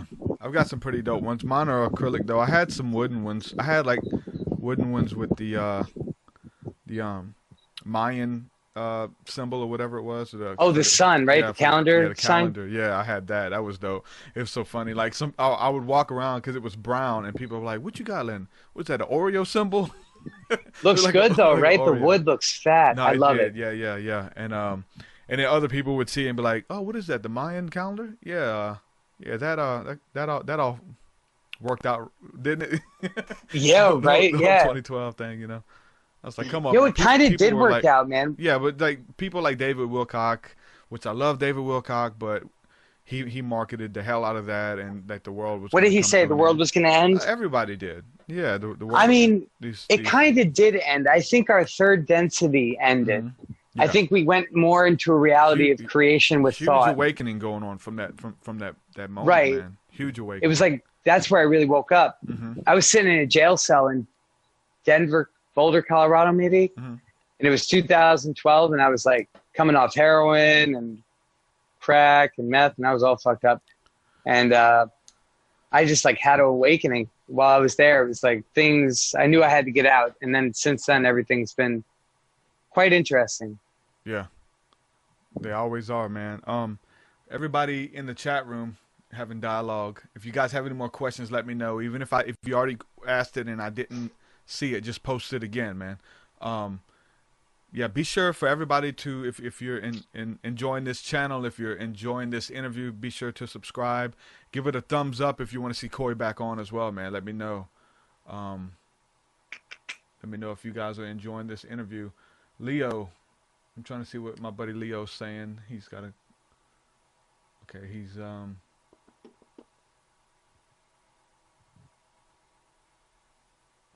it's one thing, this is what Leo says. I guess it's just a comment, but it's one thing to want to move out to the jungle to be able to escape the system, state, and smoke weed and do drugs freely. It's another to face these problems head on and be a part of a nonprofit or have a job that represents individuals who are minorities, oppressed, underrepresented, and poor. Fighting the good fight within the system, we all must have a calling, I guess. There's a lot of truth to that, man. Everybody, the whole thing with Colorado, all my hippie friends in Alabama all moved to Colorado. So, like, they're all leaving. Like, it's kind of like this weird story of, like, these girls get into smoking weed, they get into hula hooping, and then... Oh, yeah, every single one. Yeah, then they just move to Colorado. They grow dreadlocks and move to Colorado. That's just been so many people down here to do that. So the whole thing with moving to the jungle, right? Like, so certain people are... There's archetypes of souls, and there's different types of souls. Different types of souls have different purposes. I'm a good communicator, right? The place that I can best get my information to communicate is in nature. I can't be in a scenario where I don't have nature to show me what I need to tell others. When I woke up, I realized that the world really lacked knowledge. The biggest knowledge they lacked was knowledge of self. When I gained my knowledge of self, I realized I couldn't live in a society of everybody else's knowledge of who myself should be. Yeah. I had to leave. But my mission is the same. My mission, I'm on my DMs all day, all night, just answering questions, helping people as best I can with whatever answers I can tune into. Mm-hmm. I wasn't able to do that from the city. All the Gwen towers, all the radiation, all the bullshit. Yeah. I could not function at my optimal and bring people what my gift is, which is... it's communicating what I'm learning to other people, to show people what they need to do to take the system apart. I can't be a part of a frontline revolution. Say, go to Standing Rock. I can't do that. I'm a convicted felon. I go there, they charge me with some bullshit for holding a picket sign or shoot me in the face. Yeah. And what do I got? How am I going to help? I've considered all possible options, and I thought that this was the most noble I could be to offer my services for free. I mean, I don't ask people for money for DMs. I've been helping people since I woke up. I gained 55,000 people in 2 years because I just helped selflessly. Yeah. But I couldn't do it in New York City. I couldn't do it in Beverly Hills. I didn't escape anything. I'm not escaping me. That's awesome. Yeah. It's awesome though with the internet, you have the ability to reach the nations, to disciple the nations, man, to help people grow spiritually, come out of spiritual bondage, counseling, like all of these things that people are needed. And the weird thing about it is, like, because most people are having these encounters and having these spiritual awakenings, and they don't have a guru. We don't have a teacher. We don't have Jesus. We don't have Paul. We don't have, like, Baba G, you know what I'm saying? And these angelic type of people to go to. Like, most of us are experiencing this thing head on by ourselves. So we have and they're scared, bro. They're scared. They're fucking terrified. You can't the government's tell nobody. Corrupt as shit. You just start going around, start telling people that, hey, an angelic being showed up in my room, or like I'm gazing at UFOs and they're talking back. Like, these UFOs, I feel like they're communicating with me. They got some place for you to go, right? So I think it's important for us to, I mean, you know what I'm saying? Even me, I was ridiculed. I was laughed at. You know, TruthSeekah talks to UFOs, or, you know what I'm saying, what are you smoking? You know, if you're doing that, I get that a lot. Yeah, you got to be on drugs, man. If you're seeing UFOs, man. Nope.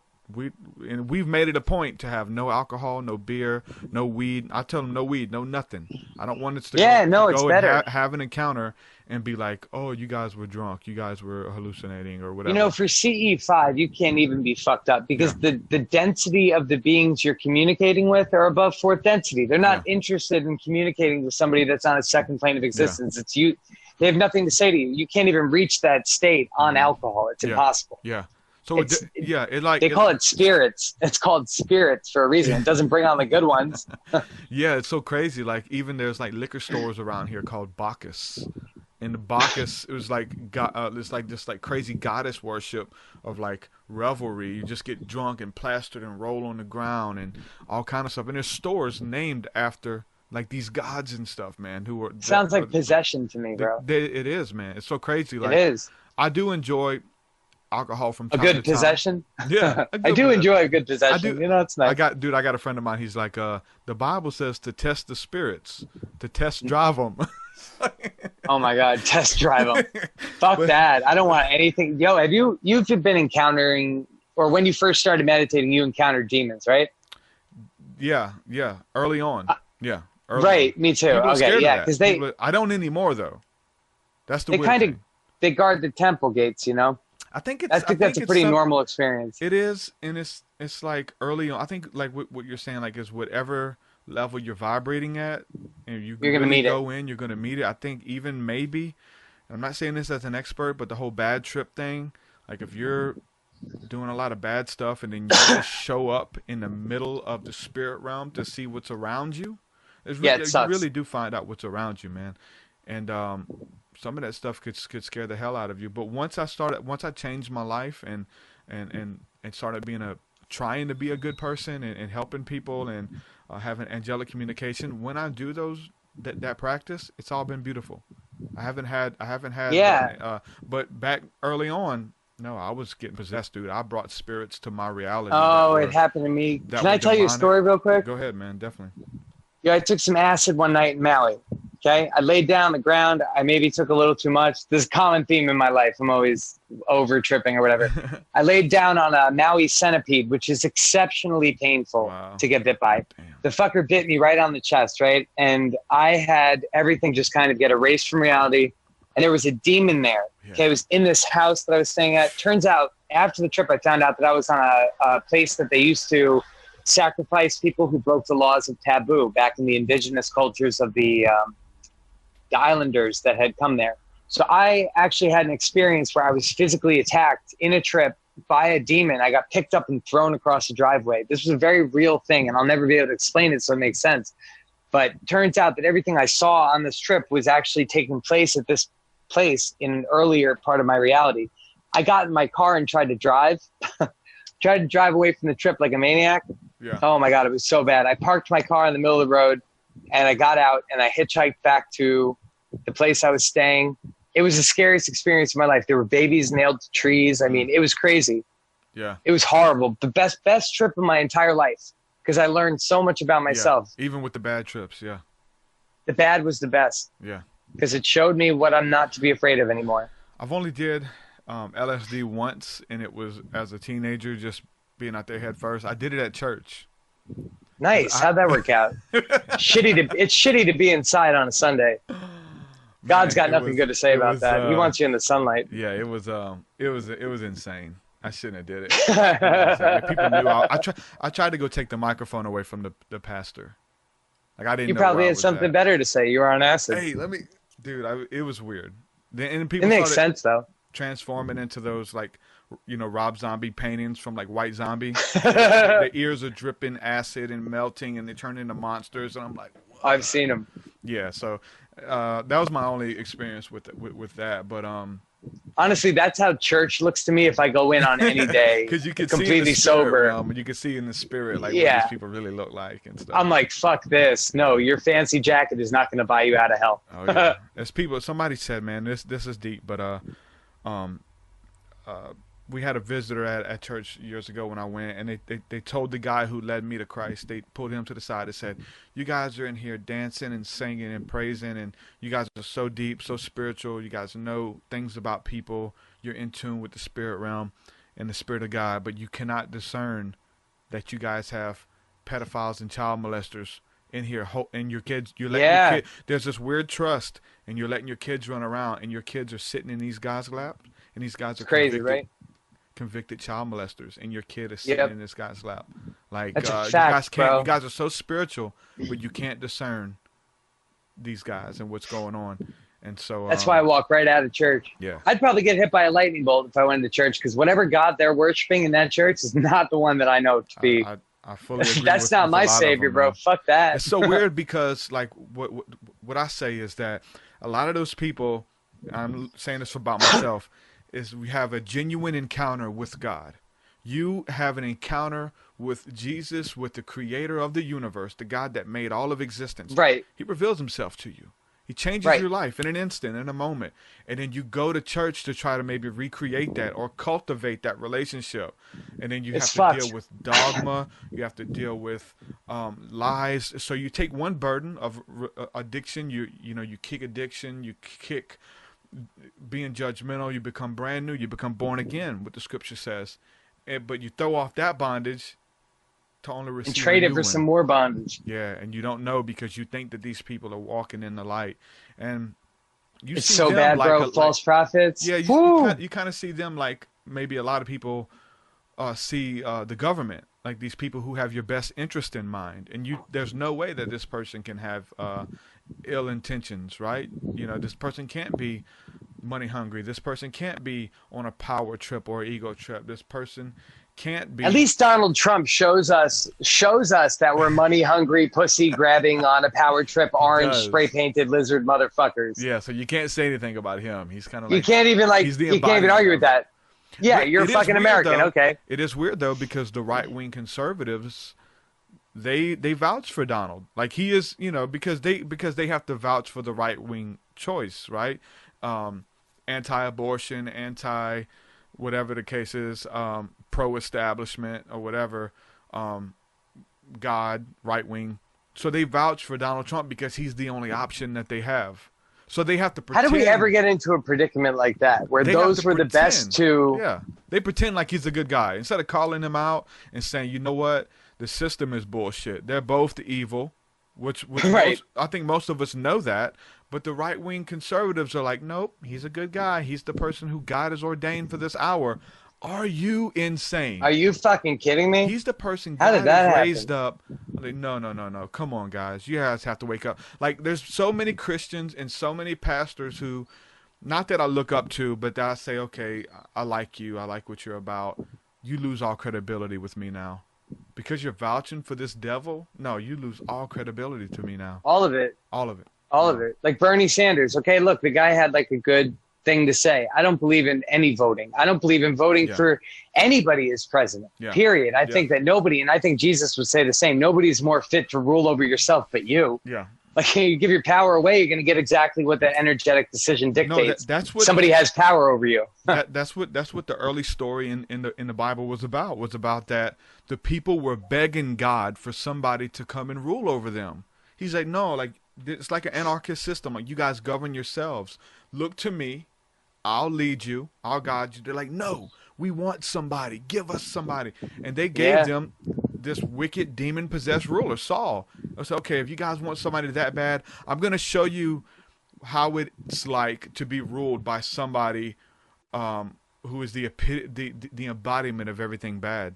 And then you guys will look to me, right? Then you guys will be grateful that I love you and I'm here for you. Yeah, and he gave him Saul. He gave him Saul, this guy full of demons and a wicked guy. He's okay. You guys asked for him. I'm going to give him to you. And kind of like the church is what we say was going on in the church now. The church is begging for Donald. They got their Saul. They were begging for this guy, man. They got him. Let's see how you like him. You're not gonna. They think he's gonna end abortion. And come on, man. It's a circus, man. Scripted. People think that there's going to be a politician that's going to change things, but I mean, as long as there's bankers, politicians are never going to change anything. As long as there's a Federal Reserve that doesn't answer to the American populace and we're creating money out of nothing, debt-based currency and all this, it's actually slavery. We may have let the blacks go be citizens, but in reality, we just took away the whips and we made the rest of the people in the country fucking just as much a slave, minus the beatings. Yeah. Everybody's fucked now. Whites, blacks, reds, browns, yellow. We are all fucked together. It's a dictatorship that disguises itself as a democracy. That is the illusion of choice. They make us feel like we have a choice, that we can vote and get behind these guys and actually change it. If that was the case, everything that Bush brought in, Obama would have got in office and just cut that shit off. Nope, I'm undoing it. This is not what we're about. Can't do it. No, dude, it's so The crazy legislation is passed in a way that you can't even find out what the legislation is until you pass it, so you can read it for a period of 6 months, and then you can rectify it and take it back if you want. Think about how insane that is. It's not. You mean there's a bill that says we're going to execute all black people in the country, and I have to give you 6 months to accomplish it just to read that it's going to happen? That's a thing. Dark stuff, man. It's crazy. Dark. Dude, there was this church that I was involved with years ago when I first came to knowledge of Christ, and they had on their papers that somebody gave them their land, like this millionaire gave them this huge property, and said, but there was a clause, no blacks were allowed on the property. And so they have this church that's growing. It's a pretty big church. It's growing, moving, and over the years they wonder why there's no blacks here. There's a word curse spoken out, man. There's a decree that was declared at the conception of this church that no black people can step on the premises or whatever. They did have a new pastor come in. He caught wind of it. He found those records, and they burnt them in the church. He's like, you know what, this is that's crazy. He called it what it was. So definitely hats off. Did you know that the name of the first slave ship was Jesus? Yeah, SS Judah, man, the tribe of Judah, which are the chosen Israelites. Yeah, naturally. Which is who we call. I wouldn't say the Africans, but the Black Hebrews, right? Black Hebrews, the fucking Ethiopians. I mean, come on. I don't know how this has gotten so confused. It drives me bananas. The Native Americans, another tribe of Judah. Yeah. Gad. I mean, all tribes. All of them. What is it? The tribe of Issachar is the Mexicans, the people who we call Mexicans. Those are the tribe of Issachar. And if you look, it's so crazy, man. But if you look at the curses that the children of Israel received because they turned their back upon their God, like he said, look, if you don't want to follow me, like there's going to be these it's almost universal law. Like I give you two choices. There are two trees, man. I'm giving you a choice between good and evil. If you choose evil, man, evil is going to come. So you choose today. And they turned their backs on God and said, you know what? We don't need you anymore. Okay, the curses come with it. And all of the curses for these particular tribes, the tribe of Gad, the North American Indians, Issachar, like it is the embodiment of what them as a people group are going through right now. The Black Hebrew Israelites, that the scriptures say that God will erase their name off of the face of the earth if they turn their backs on God, right? And they did that. And look what happened. They did and it's exactly what happened. They burned the libraries. That and Camelot. Even like their last names, like the black people who we know in America, that's not their last name.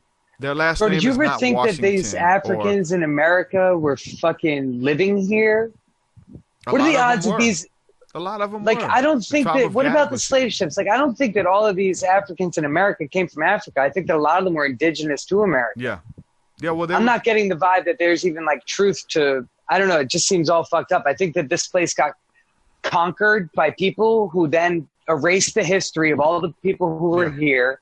I think the Native Americans would even attest to that too, that there were black and copper and Arab looking motherfuckers here before we were, or before I was. I don't know what your nationality is. Yeah. I'm white and I'm sorry. Super sorry. I'm white and Indian. I'm white and Native American. Porch Creek Indians. Show my tattoo, but most of y'all are down there. Huh? Yeah, there's a lot of Indians down here. Definitely. Everybody's like, half Native American down there. Yeah, even the black it's black better. People, they're even the black people. They're mixed with Indian too, as well. Yeah. I like that soul they got down there. By the way, shout out to Southern black people. Yeah. For just being fucking jolly as shit and all your cute ass outfits. Because I love the way they dress down there. They got so much fucking pizzazz, bro. They're pimping. It's a good look. I like it. Cracks me up. Just the culture here, even like it's so like washed down though. Like but you got to go back and do the research of how they got it. Like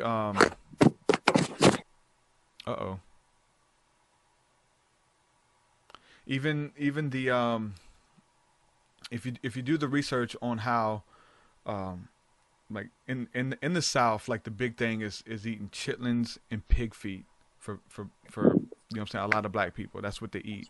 Chitlins and pig feet and like hog maws, right? Like I would never eat that, man. I would never eat that. But you got to see, it was like a delicacy for them because they would like take the slaves and throw them cut up pig remains and make them eat it. So they had to cook it and they had to eat it. And even today, they still eat that as a delicacy. Pig feet and hog maws and all kind of crazy stuff, man. It's passed down. I can't say it's healthy. That's a fact. Huh? I can't say it's healthy. No, that's a fact. It's not. But it's like by you know what I'm saying, tradition, like that they eat that because that's what they were fed when they were slaves, man. They would feed. Oh, I know. They would feed them pig scraps, and they would eat the pig feet and cook them and stuff, and like they still enjoy that to this day, right? Bro, did you know a pig is the only animal that you can take the heart out of and put in a human?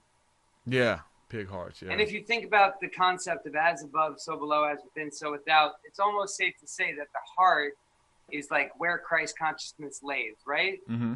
Is it possible that pigs are a hybrid species between wild boar and humans and that they lay on our consciousness grid and that the enslavement of billions of pigs over the world are a causing factor of maybe our consciousness being kept lower? Maybe this is actually like a conspiracy. Dun, dun, dun.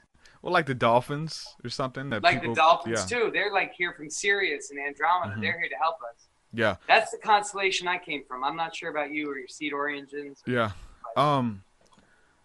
I mean, I will say that, like, people domesticate pigs, man, and they treat them like dogs, like animals in their home, you know. Yeah, they're mad smart. They're smart, and super smart.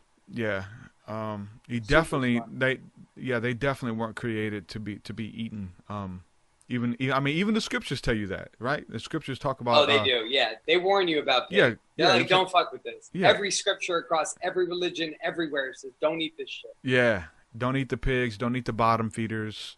Don't eat the shrimp. Don't eat catfish. Don't eat lobster. It's because they're bottom feeders, and their purpose is to clean up the earth. Like, this is why they're here. He created them to clean up stuff. When you throw something down, what happens? If you have roadkill and humans don't pick up the roadkill, who comes gets it? The vultures, right? Vultures. The buzzards. If you eat a buzzard, you'll die. Like the different. Oh yeah, they're so toxic, dude. Yeah, they have, you can't eat it. You can't eat it. So yeah, that's why. And even the pigs. So like, whenever we hear "you are what you eat," like that's the real deal. Like that's a fact. Because whatever you eat, it comes out through your pores. When you get sick, you can sweat it out. It comes out. But pigs, catfish, shrimp, they don't have pores. When they get sick, when they eat rotten food, it stays in their skin. It stays in their skin. So they can't sweat it out because they have no pores. So that's why you're not supposed to eat them, because when you're eating that, you're not eating, you know what I'm saying, them, you're eating everything that they ate.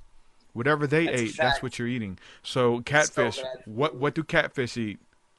But I love catfish. It's actually like such a delicious fucker. Why does that taste so good, know, bro? Man. I don't even eat fish or meat anymore, for the record. Occasionally eggs, occasionally cheese, but definitely not meat. But catfish, come on, Cajun catfish. How the fuck are you not supposed to put that in your mouth? Something about it, man. But they eat all of the feces from the bottom of the riverbanks and the riverbeds. And they love it. That's what they eat. That's what they're here for. That's their purpose. They're here to clean and filter the water. You're not supposed to eat those guys, man, because you eat them, you're eating everything that they ate. They don't have pores. They don't sweat out. They eat sludge. That's what they eat. It's so bad. So yeah, that's the whole kosher thing. It's, you know what I'm saying. I mean, dude, I went like 8 years eating kosher. Me and my family. We wouldn't eat any pigs, any bottom feeders, any alligator. I just figure kosher is safer because the Jews make it, and since they're the ones trying to kill not the Jews, but this one particular state of Israel is the one trying to kill everybody. I figured if they eat it, their food would be safer. If right? they don't eat it, too. If they don't eat it, then maybe we shouldn't eat it either. They're not eating regular food. They're not going to McDonald's. Kosher organic shit is safe. They're not going to McDonald's.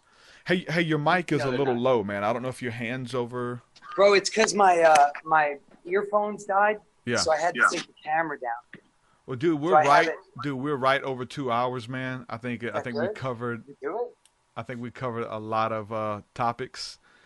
Like I said, man, everybody, if you enjoyed this interview, you want Corey to come back on, we'll do some more talks, more interviews. Let us know. Give this video a huge thumbs up if you want to see him back on. and we'll do another conversation, man. We may even, you know, bring in some other people to have like a round table with you, man. That'd be dope. Absolutely. Everybody... Yeah, and if anybody else wants to find me, I'm on Instagram at 3rdEyeOpener, 3RDEYE Opener. You can also find me on my website, www.3rdeyeopener.com. Facebook is Coy Spills. YouTube is 3rd Eye Opener, and stay tuned for some more shenanigans down in South America. He stays consistent with his uploading, unlike me. I'm real good on Instagram. He's got it on lock, dude. I need to let you be over my Instagram, man, because I don't update it enough. I got people who are like making me like videos to put on there with my music, like, hey, you need to put more of your music on there. I'm putting just like family stuff on there and stuff. But yo, you should put your video from Fearless up there. Like, just send me a clip of that. Actually, send me a clip. I'll play it on my page, and then I'll get people to come over there. Dude, whenever you mentioned my name that one time, like, I got hundreds of subscribers. Like, oh, they're so loyal, dude. It's crazy, it's scary. It's got to scare the system a little bit how loyal these people are. Yeah, it does. That's why they're taking precautions, man, and trying to shut down these little avenues that we have, and it's crazy. But yeah, everybody go and follow Coy on Instagram, 3rd Eye Opener. Follow me too, man. TruthSeekah. One word. Yeah, TruthSeekah. Yeah, so I'm gonna continue making music, Coy, but like, you need to go listen to my new song, dude. I will. Send me the link. My new song. You know what? I don't know if you can hear it though, if I played it right now. Do it. I'll put the link in the description for people can go listen to it. It's like the first song I've done in over a year, but we got some new stuff coming, man. Me and Watchman's working on his project. I got a new song coming out with John Illuminati Congo, man. We're talking about spirit beings and entities that reside within nature. We're talking about these guys, the elementals, the sliffs, the salamanders, the elementals, man. They're everywhere, bro. Dude, dragonflies, man. Look out for them. They know. Man, I've seen some of those jokers too, man. So we're doing a song about that. There is new music coming, but everybody go look up my song TruthSeekah. Second Life is the name of it. It's on YouTube, so check that out. And I'll talk to you off air, Coy. Appreciate you, brother. Yo, peace and love, brother. I'll catch you on the flip. Shalom, shalom, everyone. Peace. Thanks for watching.